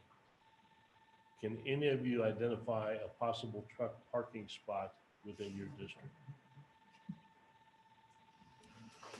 How much do you have? Just How much money do you have? Yeah. Just in terms of forget the money, just Yeah. acreage near the infrastructure, easy on and off. A logical place to start looking and trying to figure out. Gerald, you ended up. I was going to say, because of the Aerotropolis initiative, which is larger than we are, we work with 6 cities in addition to Clayton, Fulton County, but the Aerotropolis Alliance works with 13 cities. And they are creating a database to present to the market for development opportunities. And so with that database, one of the opportunities that we have is to be able to show how we can incorporate the activity of freight and logistics with these new developments. And so, for example, on the Clayton County side, there's an area called Mountain View. Some of you may know that used to be a city, and that area has been identified by Clayton County as to become a mixed-use development, probably upwards of a $2 billion development, and that they have a master plan for that. Well, with our transit study, we propose putting an intermodal transfer station in Mountain View for different modes of transit. And so that's an example of where we can work with the Aerotropolis initiative or with our local jurisdictions and help them to figure out how to accommodate and how to incorporate truck parking or facilities for freight and logistics into their plans, into their master plan, where you come out with a win-win. You accommodate trucks, traffic, and they end up with what they're wanting in terms of this mixed use development. So throughout the Aerotropolis, there are many areas that have been identified. And so our work for us is to work with these local jurisdictions as we work with the state, Georgia Department of Transportation, with the Atlanta Regional Commission, and our transit agencies to incorporate operations, or as Ann indicated, infrastructure to accommodate activity that is happening in our districts. We have an issue of maturity in Town Center. There's not a lot of land that remains. There's one 90-acre parcel at the top end of the district that is at Chastain Road and 575 that has on the northern and eastern side surrounded by single family housing. To the south, it's surrounded by KSU and industrial Class A office. And so it is a challenging parcel, as you know, in order to redevelop. And so outside of that, in our boundary line, there's very little that could be done in terms of parking. Thankfully, we have Bartow to our north, and it's one of the areas, as Daniel identified earlier, that does have truck parking access and capability. So working with our partners there is important for us, as well as looking at Codner National Boulevard outside of our boundary line, which is partly an unincorporated Cobb, but also in city of Kennesaw, on how we can create freight cluster there. So once we get through our master plan, we'll be working on our own freight cluster study, taking all the good tips from Gerald. Imitation is the best form of flattery.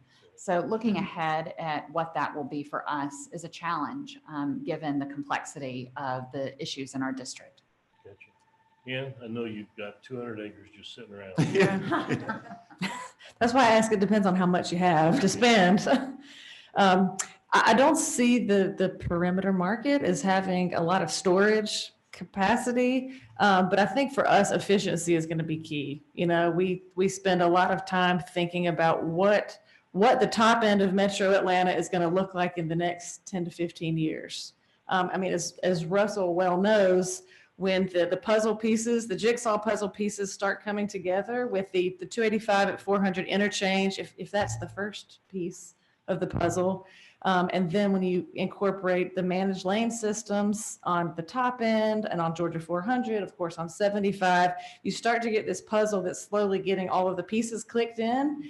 And getting all of that in and out of the perimeter market and with efficiency is really going to be our focus, especially as we're also thinking about transit. So in addition to freight and logistics and moving trucks through our district, we're also thinking about buses, express buses operated by Greta and CERTA or MARTA or the ATL, and having all of that dumping into the top end of Metro Atlanta and dumping back out every day.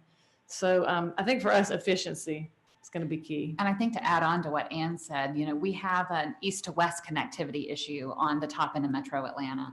And it's been something that's been talked about for a very long time, and how you get from, you know, Gwinnett County to Cobb County and stop off in perimeter in your way. And so Greta and CERTA added bus line there that connects to our express routes in our different park and rides.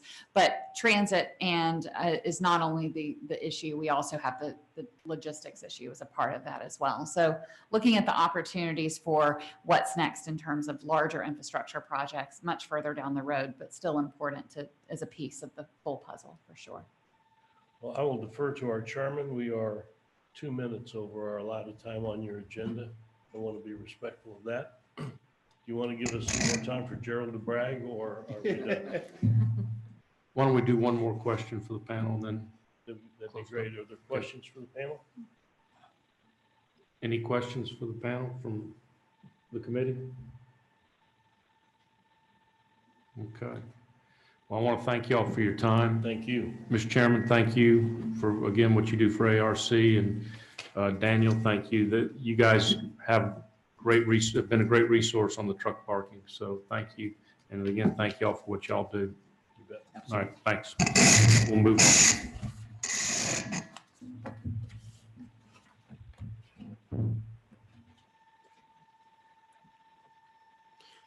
All right, thank you very much for that. And Carrie, thank you. And thank you all for your leadership. Been great partners over the years, and I will continue that partnership in this as we continue to move forward.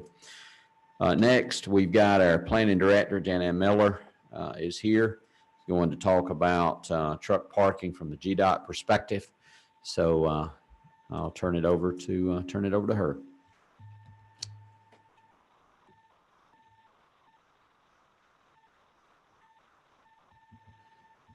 While you're coming up, let me make sure I understand this correctly. But one of the things too, we're trying to coordinate Zoom and people are typing in questions and issues. So there's a lot that's going on up here today that we normally don't have to deal with in these meetings. But I think they want me to announce for our Zoom members, if someone, if someone in 606 has PowerPoint, they can minimize the Zoom call to load it up. So we're going to do that right now.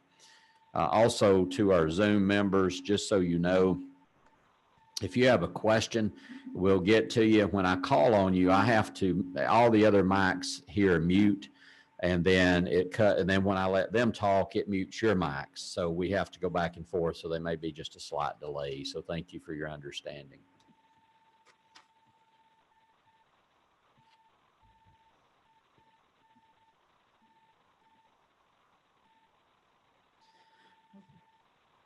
All right, thank you.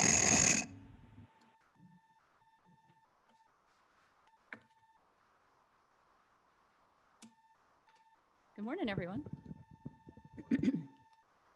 Thank you to Chairman Beach and Chairman Tanner for continuing to convene this commission and the vital work that's being done here. Clearly, we have a lot of freight moving in the state of Georgia, and the work you all are doing, being so deliberate and looking into things like truck parking, is really forward thinking. And I applaud that, that looking to the future while also dealing with the problems of the present, because what you've heard today so far and we'll continue to see and hear are truck parking issues that are going to continue as our truck volumes increase, because our population's increasing, our economy is growing, and you name it. I do see some other members of the commission on the screen here. In fact, I do just see one that I recognize. Hey, Stephanie, how are you? Good to see you. And thank you for all of you for making time for this important topic today. Got a PowerPoint, I'm gonna go through it, but feel free to jump in, ask questions, give ideas as we go through. And I know my staff is over at GDOT Planning is taking notes. Very pleased to announce that Matt Markham has joined us at the Department of Transportation as a Deputy Director of Planning, further emphasizing our approach to supporting economic development and freight flows. So without further ado, I want to let you know we have gotten a truck parking analysis underway. I can't say it's a plan, I can't say it's a full study, but it is analysis. We wanted to really jump in and see if we could figure out in innovative, low-cost ways what's going on out there. Got some groundbreaking analysis we've been able to bring forward.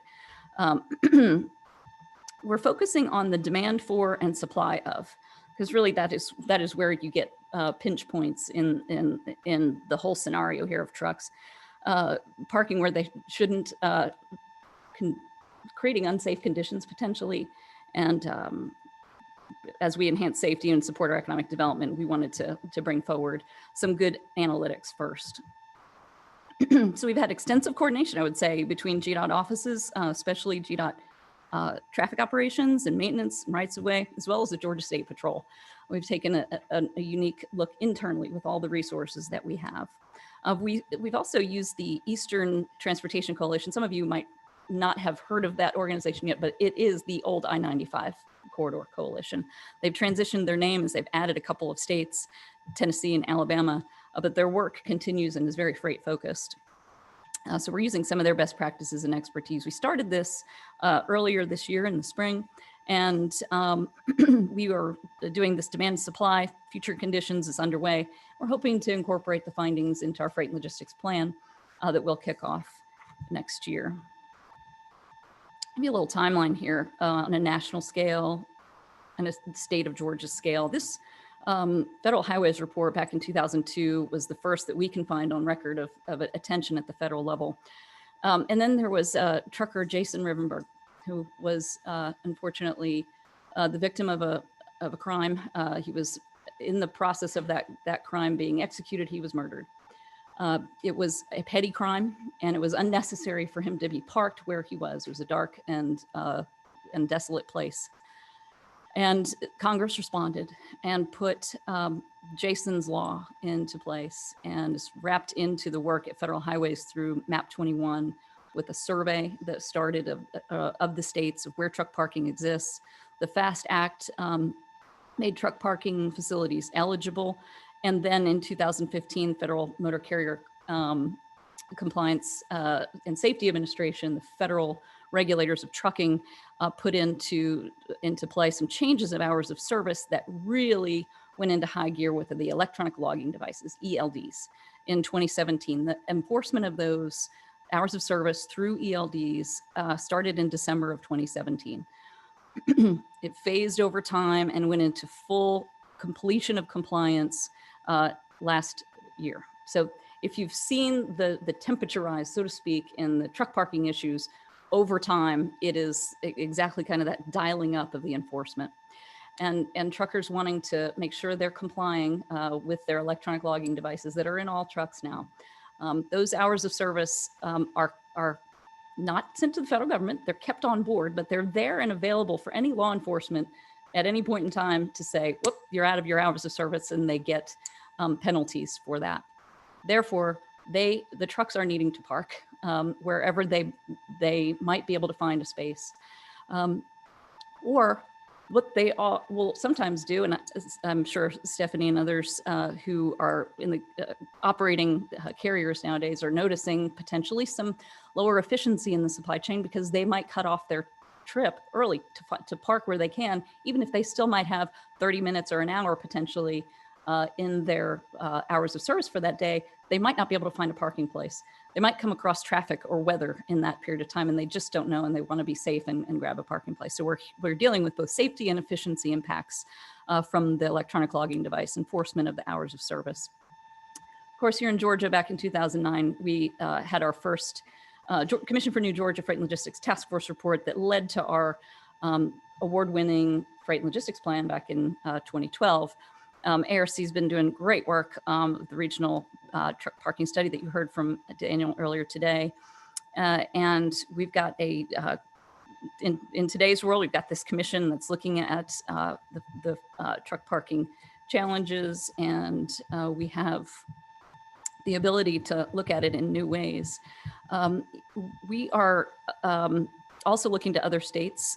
Tennessee DOT is doing a truck parking study. Texas has done one and released their report. So there are lots of potential places that we can look for best practices. So we have a new opportunity as well with the National Freight Strategic Plan. This was released September 3rd by Secretary Chao. I was very honored and privileged to be able to work on this when I was up in Washington. It was part of the requirement of the FAST Act, and Secretary Chao brought it home in a really strategic way.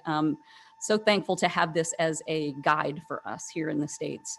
That national vision, that freight transportation system of the United States will strengthen our economic competitiveness with safe and reliable supply chains that efficiently and seamlessly connect producers, shippers, and consumers in domestic and foreign markets.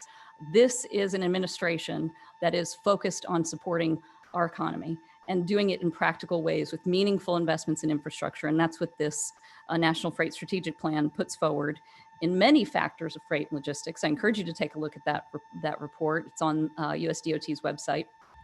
There's an executive summary. So, economic competitiveness, safe and reliable, efficiently and seamlessly, and connecting all those who need the freight. Well, they also address in that report, in that plan, truck parking facilities. Again, this is something that we can latch onto and use as a guide for what we're doing. And hopefully in the future, we'll be able to have some more flexibility and availability of funds to address this at the state level. Necessary for truck drivers to take rest breaks and comply with FMCSA's hours of service regulations per ELDs. So what's causing this? Why are we worrying about this? Well, we've got severe shortage of parking. Obviously, it's pretty simple supply and demand there, as well as a lack of information for drivers. There's a initiative underway in several states to improve roadside messaging for where truck parking places might be available. Bless you. But it is even hard to know for that trucker who's going to be 20 miles from that parking area where there's 5 parking spaces available now. Will they be there when they're there in 5 minutes? It's hard to know. We've had challenges in limited delivery windows. These are just a few of the things that are mentioned in the report. Another big driver here, though, is obviously e-commerce. We've all benefited from the at-home deliveries that have occurred during the pandemic here, but it has been growing several folds, and it is expected to have a CAGR of 12% in the next 4 or 5 years.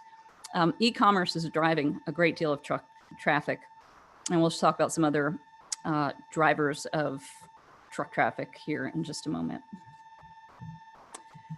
Overdrive magazine is one of the industry. We like to look to the industry to hear what they think about things, what's going on. Leading magazine, it's really aimed at the owner operator and the independent truck industry. calculated, they did a weighted score. So this is, I wouldn't say anything we would necessarily publish in the Journal of Transportation, right? But this would be something that is an indication of the pain out there in a scaled way.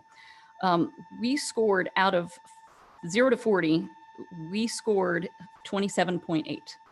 That's good. The more closer to 40, the better. So having a 27.8 score in the mind of independent truck drivers is not bad, but it's not great. We're ranked 20th in that availability. So they used all kinds of weighting factors, but the survey asked respondents to name the 3 states which they had the most difficulty finding truck parking.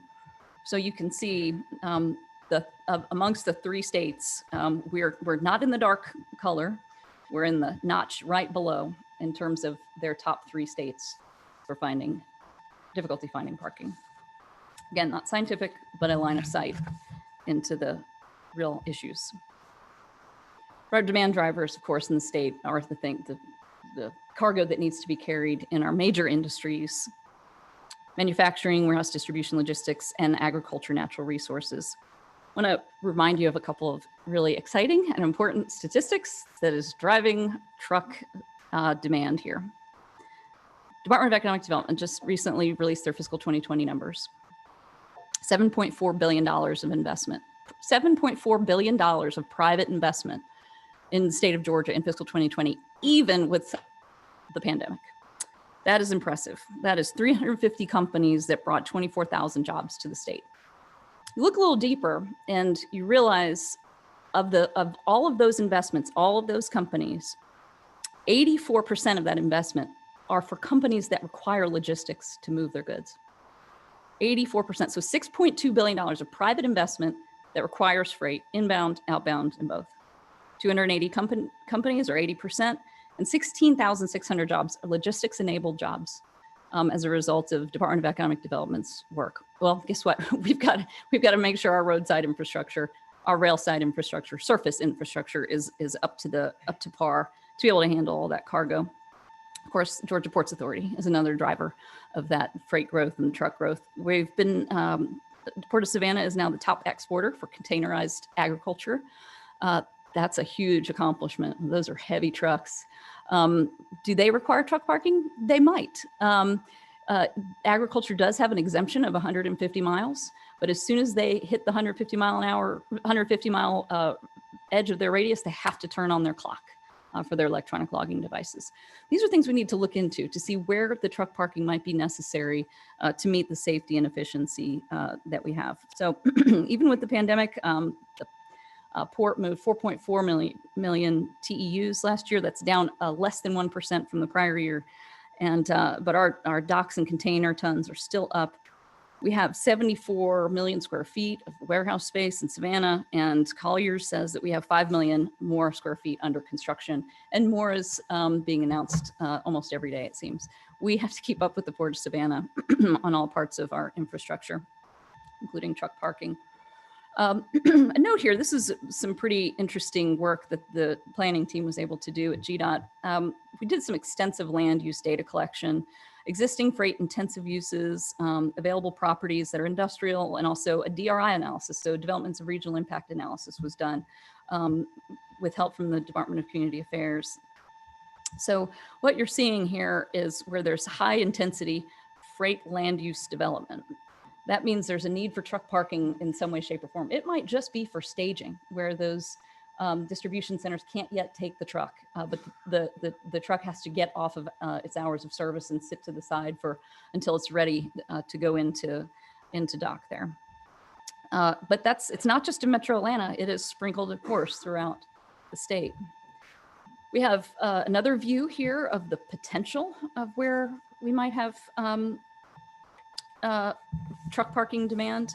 These are available industrial sites in the light blue and industrial buildings in the dark. It is all to say you can see a lot of it is concentrated on our state routes. This is probably due in large part to the GRIP corridor and the great job the department has been doing over the decades to build out the GRIP corridors. Those 4-lane roads attract industrial business, and they also attract trucks. So we looked a little bit more deeply into those different types of freight networks. And this is really just a kind of a background for the next batch of information that comes here about the types of truck parking that we looked at on all those routes. Public, that is rest areas. Private, those are the companies like Flying J, Loves, et cetera, which have 94% of authorized parking occurs at those private locations. But we also have unauthorized parking. We'll show you that statistic here in that map in a minute. Of our public parking, 42% are at rest areas, 42% are at way stations, and some are at the visitor centers. And you can see them scattered all over the place, all over the state. I'm sure you're familiar with where those are. These are mostly, almost entirely on the interstate system. 47 truck parking locations and 1,700 spaces. Is that enough? I don't know. Might be, might not be. What's probably more likely is we need to have more truck parking scattered throughout the state. Rather than building up large rest areas in few places, it's probably better for us to spread them smaller out throughout the state so that the trucker can make the decision when his hours of service are coming close to expiration. Supply of both public and private is on this slide. It gives you the visual of the private in green and the public in blue. You can see there's 25,000, almost 26,000 private truck parking places.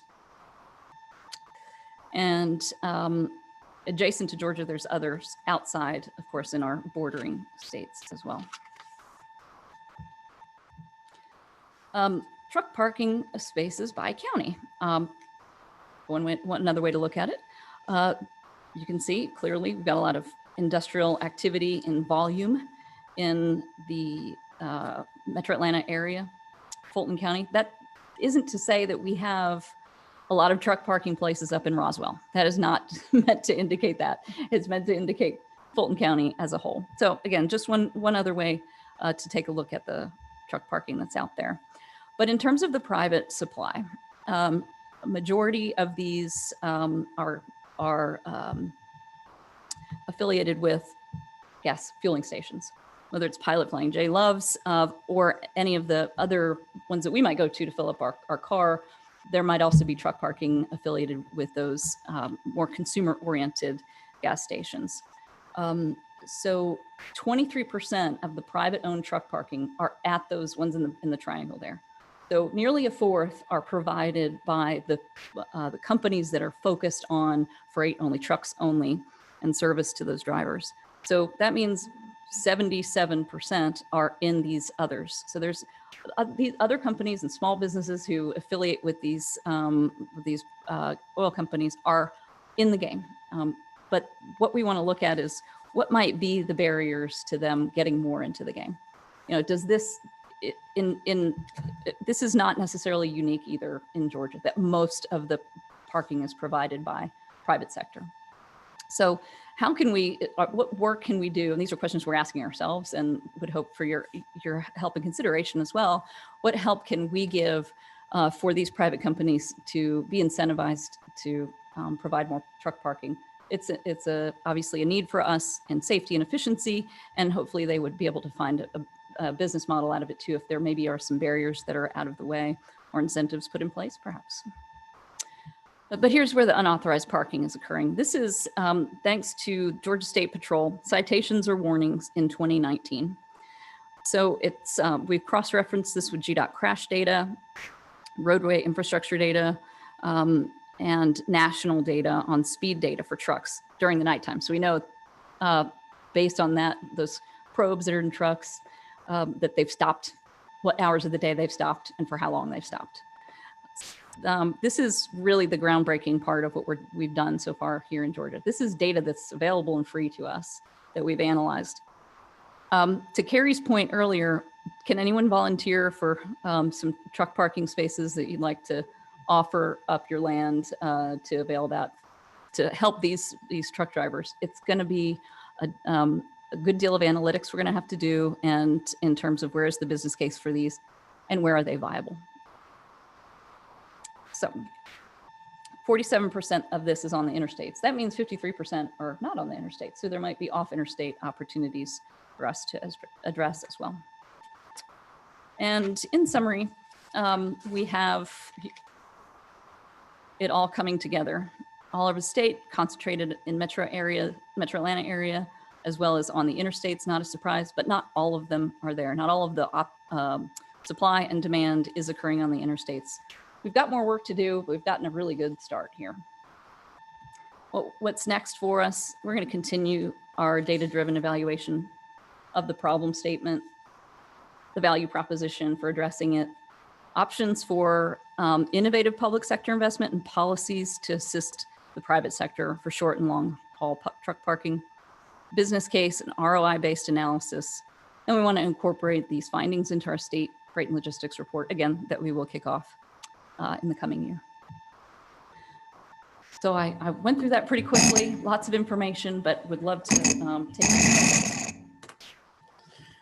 All right, thank you.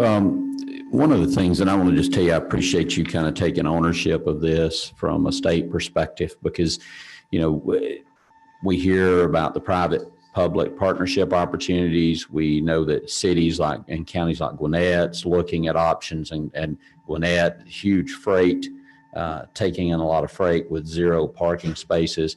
But there's really doesn't seem like we've had a real effort to have one person or one entity planning and working on that for the state and pulling all those different resources together. And I think in order to solve this problem, that's going to be important. There has to be a central point of contact, one entity that's coordinating all these different efforts.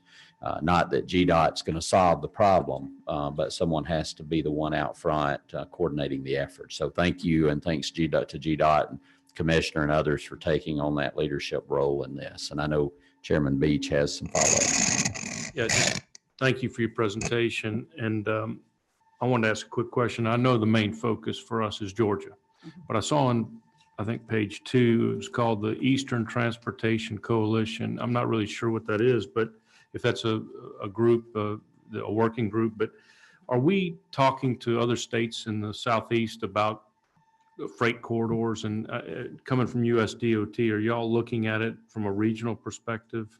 Or was USDOT looking at it from a regional perspective to make sure that it starts in Florida, comes through Georgia, goes to Tennessee and up to Chicago and so on? Excellent question. Clearly, this goes far beyond our borders. Right. Far beyond our borders. It's not just Georgia that's growing, it's the Southeast. The Eastern Transportation Coalition used to be the I-95 Corridor Coalition. So it was all really focused on I-95 with a lot of emphasis on freight. And yes, Commissioner can attest to all the involvement and engagement the department's had in that over the years. Is there any comments you'd like to make about that? Yeah, thanks, Janine. And Chairman, yes, absolutely. We've been engaged with the Eastern Transportation Coalition. In fact, I'm the vice chair of that, and it's the Eastern Seaboard. And we leverage a lot of data. A lot of this data sets you've seen today came from them. We get a lot of real-time data. We're working across state boundaries and with local issues as well up this whole corridor. And as Janine mentioned, Alabama and Tennessee have joined, and they don't quite touch I-95. And Right. So it has become more of a regional and South Atlantic approach, and they do a lot of good work. They compete for grant opportunities. It is a coalition of all the states, and it's a fantastic partnership that we continue to leverage. Matter of fact, we've got a board meeting tomorrow if you want to join. When do you become chairman? I'm not sure about that. From a national perspective, Chairman, the Federal Highway Administration, USDOT Secretary's Office is obviously working to make sure that they understand the data behind the demand, allowing flexibility where they can to states to make these decisions. And they're probably, I think we're all looking forward to a FAST Act reauthorization that hopefully can further address some of these, as we're not the only state bringing these issues to the table. All right, do we have any other comments or questions from, yes, Commissioner? Just a comment, and Janine got to it pretty quick, and she was very humble in that, but the National Freight Strategic Plan that did come out earlier this month has her fingerprints all over it. And in fact, that was one of her chief tasks while at USDOT was to develop that. And before she became in this role, we actually coordinated a little bit on that, and it was an extremely big lift. And I have read it, and I would encourage all of you to reach out and read it. It's a very good read. It's 112 or 120 pages, the full thing. But it's a good read. There's a lot of good data and information in there. That's the most up-to-date data I've ever seen, in fact, as it relates to these things. So it's very well done. I want to commend Janine for her efforts to get it across the finish line, even though it crossed it while you were in Georgia DOT. But I'll just, again, I want to commend her for her efforts there, and having her on our team in Georgia, as this commission clearly understands, is vital for our continued competitive advantage that we enjoy in Georgia. So we're at a really good place. I just wanted to make sure to acknowledge her work on that. She went by it, but I know who did all the work. So congratulations. Thank you for that, Commissioner. I had the privilege to work on it when I was there. It was no doubt the funnest thing I got to do. The rural initiative might have been up there right with that too. But I will tell you, the team at USDOT, since I left the past 6 months, have brought this really to the fore, made sure it was part of the administration's commitment to infrastructure that actually will work for our businesses. That Secretary Chow really took that home, and I recommend. She's got an excellent message, and it was a full USDOT effort. I think the only mode that was not involved in that, probably right up to the very end, might have been Federal Transit Administration. I mean, it was highways, rail, aviation, maritime, all involved in making sure they brought that multimodal, shipper-oriented approach. And thank you to the USDOT team up there, and Joel Zabat, who's the undersecretary, for putting a punctuation on it. Thank you.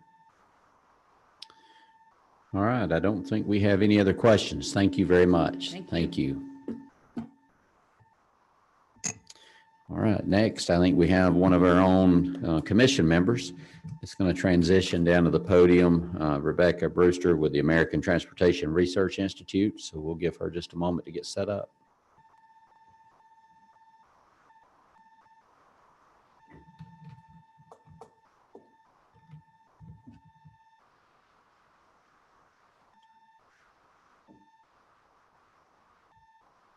Maybe I'll let you do this.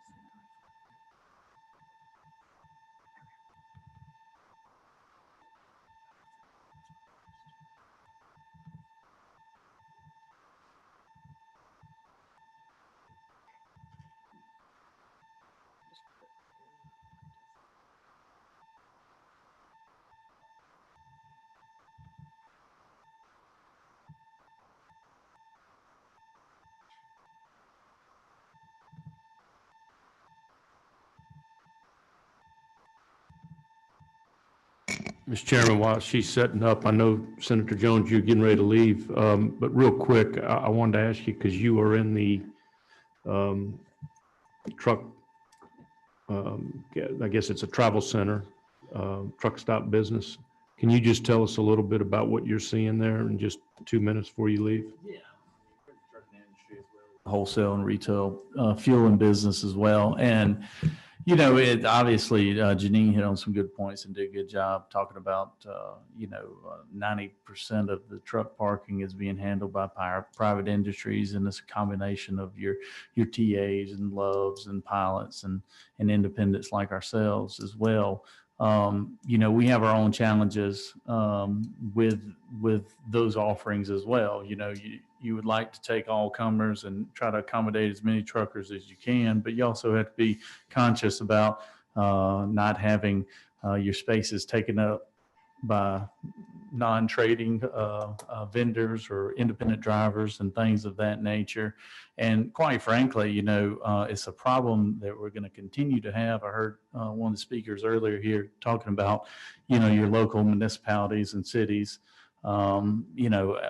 Look, everybody wants the walkable retail restaurant space and bike trails and things of that nature. But quite frankly, the reality of what we live in is logistics is moved by trucks, and trucking is a huge part of how goods and services are brought to communities and individuals.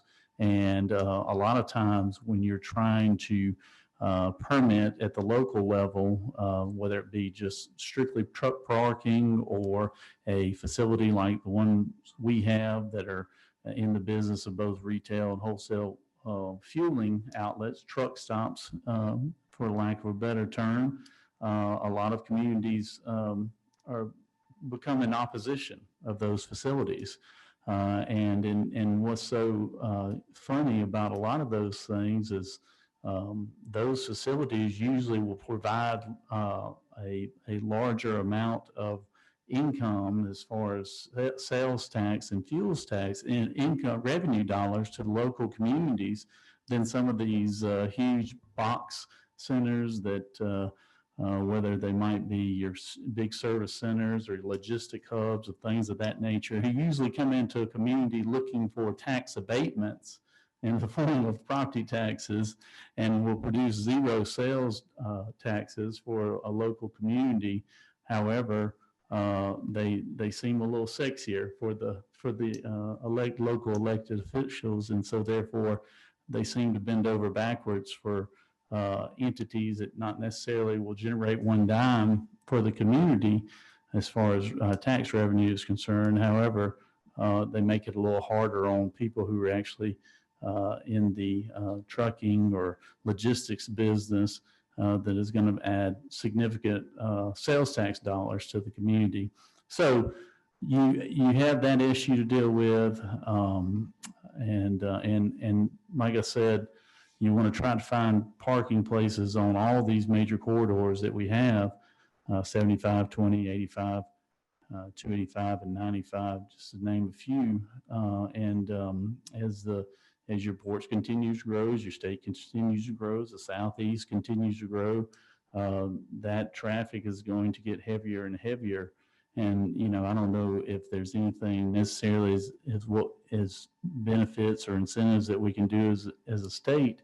However, we do need to have it as an issue that will have to continue to get addressed, or you're going to continue to have trucks parked on exit ramps, off ramps, things of that nature. I see them on the south side of town.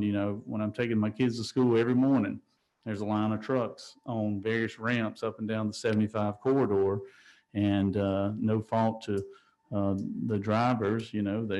They've got to pull over. They got to stop somewhere. They've come to their allotted amount of time. So at any rate, I do appreciate this committee bringing this forward. I think it is valuable, and it is worthy that people realize that the trucking industry is very important. It's very important not just to our economy, but the whole country, and we need to showcase it, and also if there's a way that we can help aid our independent drivers as well as our large logistic companies and the area of trying to get them off the road and get them rested and safe, then we need to try and do that. But at any rate, thank you, Mr. Chairman, for the opportunity, and I hate I'm having to slide out here early. All right, thank you. All right. I just want to say thank you for inviting me to speak. ATRI, my organization, is the Trucking Industry's Not-for-Profit Research Organization, and we focus on the industry at a national level. But I will say that as a resident of this state for 27 years, I appreciate the opportunity to serve this state by being a member of the commission. So really a double thank you today. Just a little background on my organization. I know I presented to this group earlier, but for those who weren't there, we are the Trucking Industry's Not-for-Profit Research Organization. Our board of directors is made up of the CEOs of the organizations you see here. And so you'll see a lot of those logos of trucks that are looking for places to park. And so our board is very focused on the issue of truck parking and finding good solutions for it. Additionally, and not everybody's logo showed up here, I apologize for that, but this is our Research Advisory Committee. And this is the group that identifies what research we should be doing. And it includes professional driver input, and truck parking is continuously a topic that is discussed by this group when they meet. This is an annual survey that we do of the industry. It's our top industry issues survey.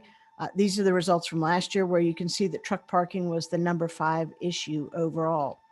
We just launched the 2020 survey last week, and I will tell you that in the first week's worth of data, truck parking is ranking even higher than number 5. Now, it's early on in the survey. We're going to keep it open through mid-October, but I would strongly suspect that we will continue to see truck parking rank high as an issue.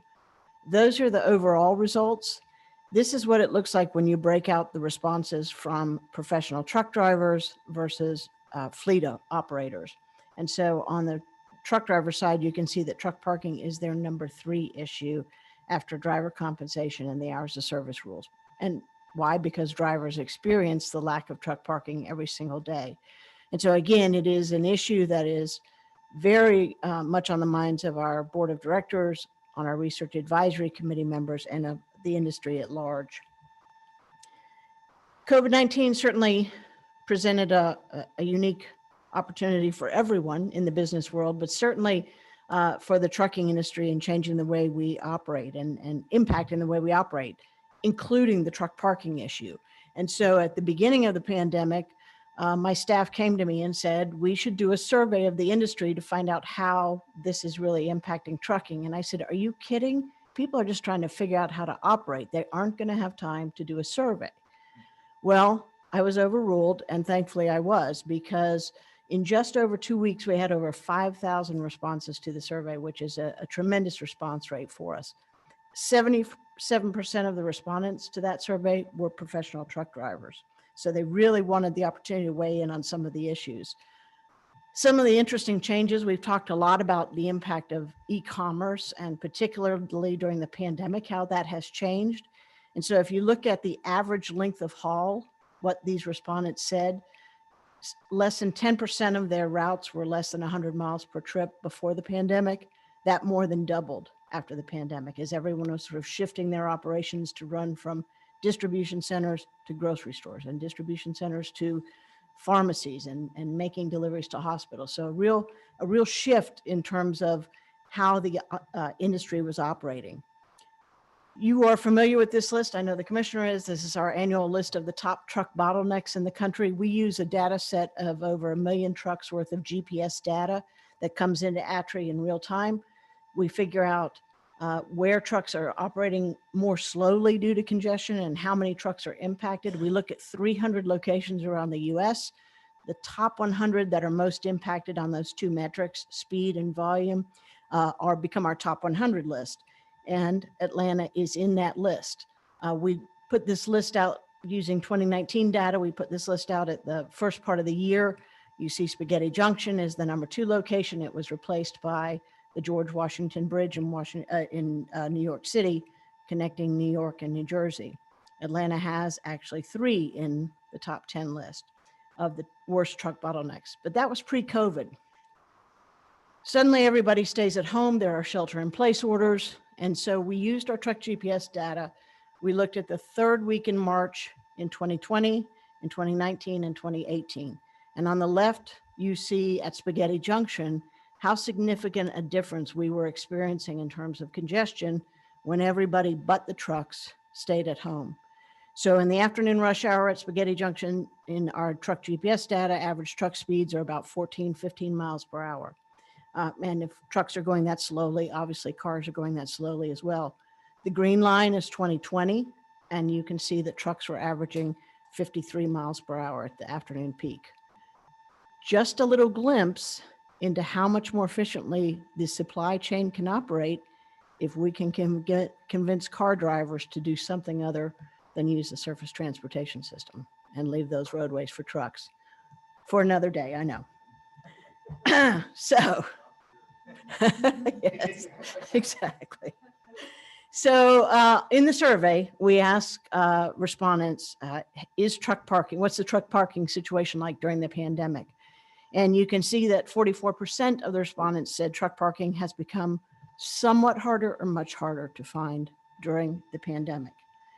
Now, part of that was driven by some of the states in this country who, as part of the pandemic, decided that they would close their public rest areas. And I'm not trying to pick on Pennsylvania here, but I have a picture from Pennsylvania where they shut down their rest areas, essentially carving out a large part of the parking supply from an industry that already is suffering from a lack of available parking spaces.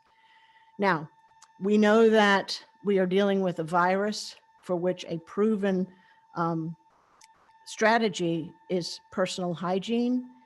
In response to the trucking industry's cries that you can't shut down the rest areas, some states put porta potties out in front of their permanent facilities. So they didn't open the rest areas back up, but they did put porta potties out there for the truck drivers to use.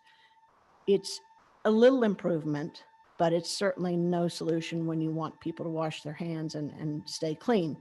I have to applaud the commissioner and the Georgia DOT for not taking this approach and for stepping up the cleaning of the rest areas. I mean, I've traveled a number of times since the pandemic or during the pandemic, really been impressed.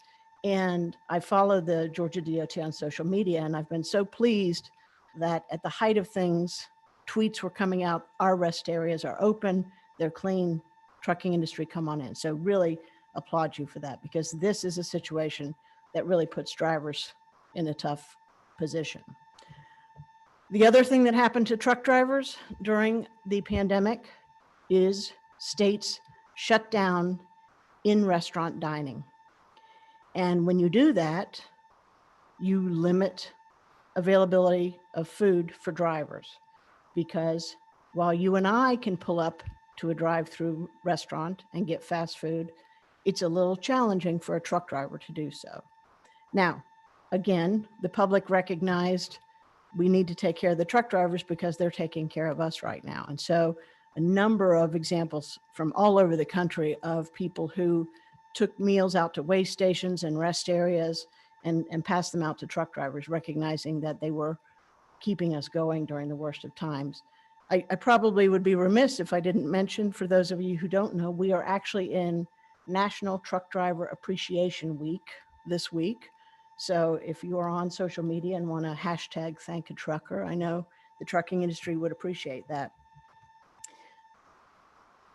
What did the industry see were going to be the changes in freight volumes? Not so optimistic. Now, this survey was in late March, and certainly things have changed then, but early on, the majority of respondents felt that freight volumes were going to get much worse or somewhat worse. Now, certainly that depends on what segment of the industry you are in. This is not as ubiquitous an industry as you might think. A truck is a truck is a truck. If I'm hauling dry goods and consumables that go to grocery stores, my business was through the roof during the pandemic. If I haul fuel, my business really literally tanked because we were all staying at home, not using gasoline. And so those fleets were very severely impacted. So we wanted to figure out, again, using that truck GPS data, if our respondents were right about freight volumes. So we created a truck activity index. This is Georgia. This is not unsimilar from other states where you see that initial uptick in truck activity early on in the pandemic, where everybody's buying all their supplies to stock up for their houses. And then truck activity really started to dip.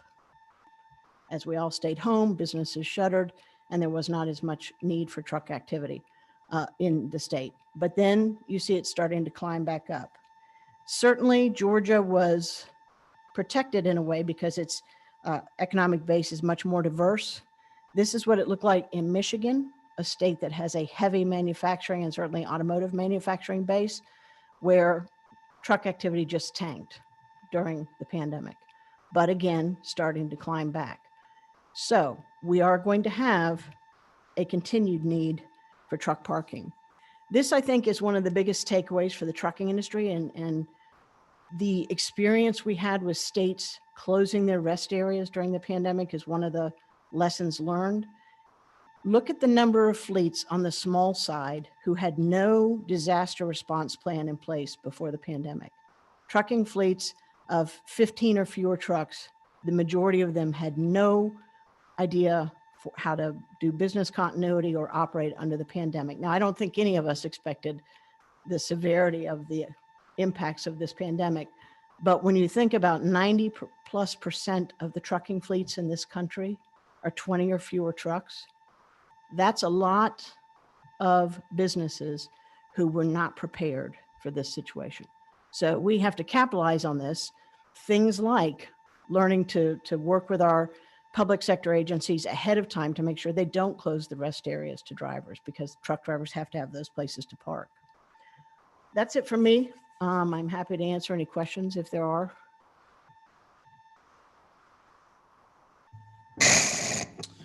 All right, thank you. Thank you. Anything on Zoom? All right, any questions from the panel here? All right, thank you very much. Thank you. Okay, it's time for closing remarks, and Chairman Tanner will go over the dates of the next meetings. We will come together again and have, we've got about 4 more meetings, and the final meeting, we will make recommendations and we will come up with a plan that we can execute and fund, most importantly. So we will continue to do our work. I want to thank the committee for all the work we did last year to get us to this point, and the work we'll do in the next couple months to come up with some final recommendations and a plan to execute. Before I turn it over to Chairman Tanner, I wanted to ask Commissioner Taylor, I know you are kind of on the outskirts of the metro area up in Bartow County, and I know you had a Chick-fil-A distribution center open up in your county, and so you've got some activity going on up there. Can you tell us, are you dealing with anything about trucks parked on your interchanges, or give us an update? Oh, yes, the commissioner knows. We're almost every interchange has, we have tractor trailers lined up on our ramps, just about everything north of Cartersville, all the way up into Gordon County. We've got in Bartow, we have successfully recruited quite a bit of industry just north of Cartersville, between the Cartersville and the Daresville. It seems like there's a project every week, and we are creating, by our success, we're creating a truck parking problem.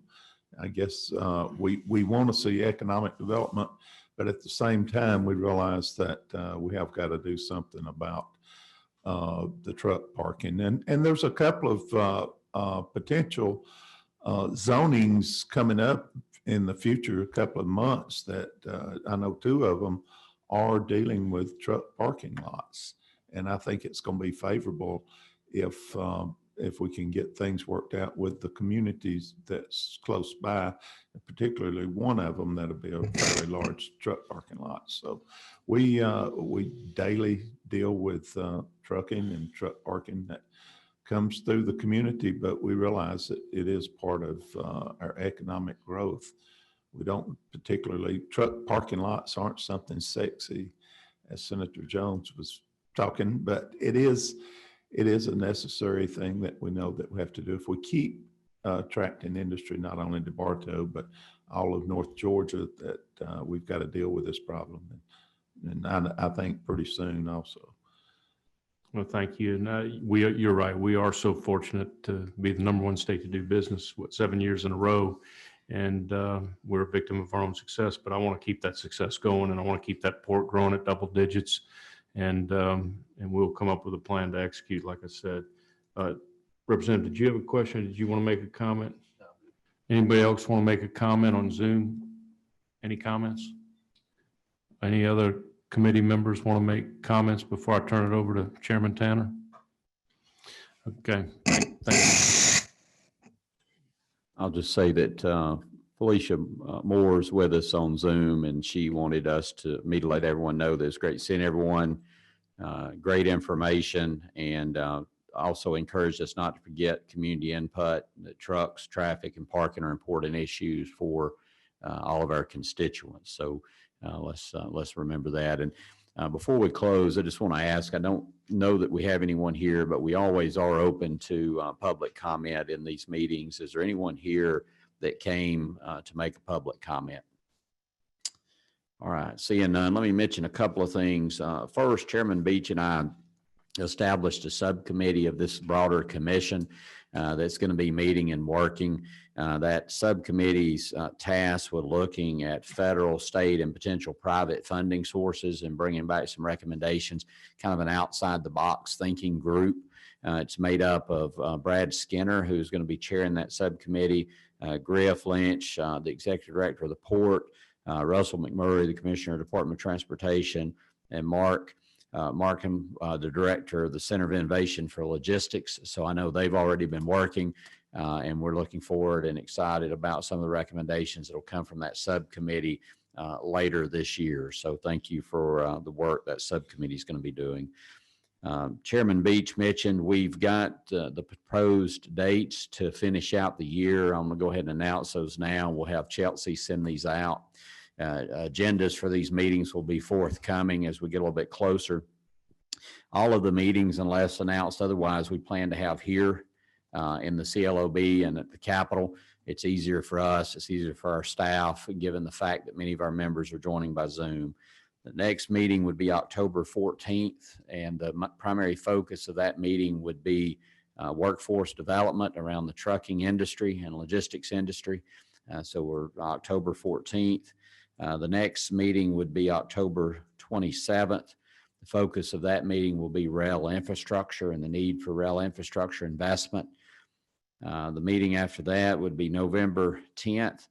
The general focus of that will be the heavy infrastructure, bridges, freight bottlenecks on our highways, and funding ideas, infrastructure funding ideas for that issue that we know exists.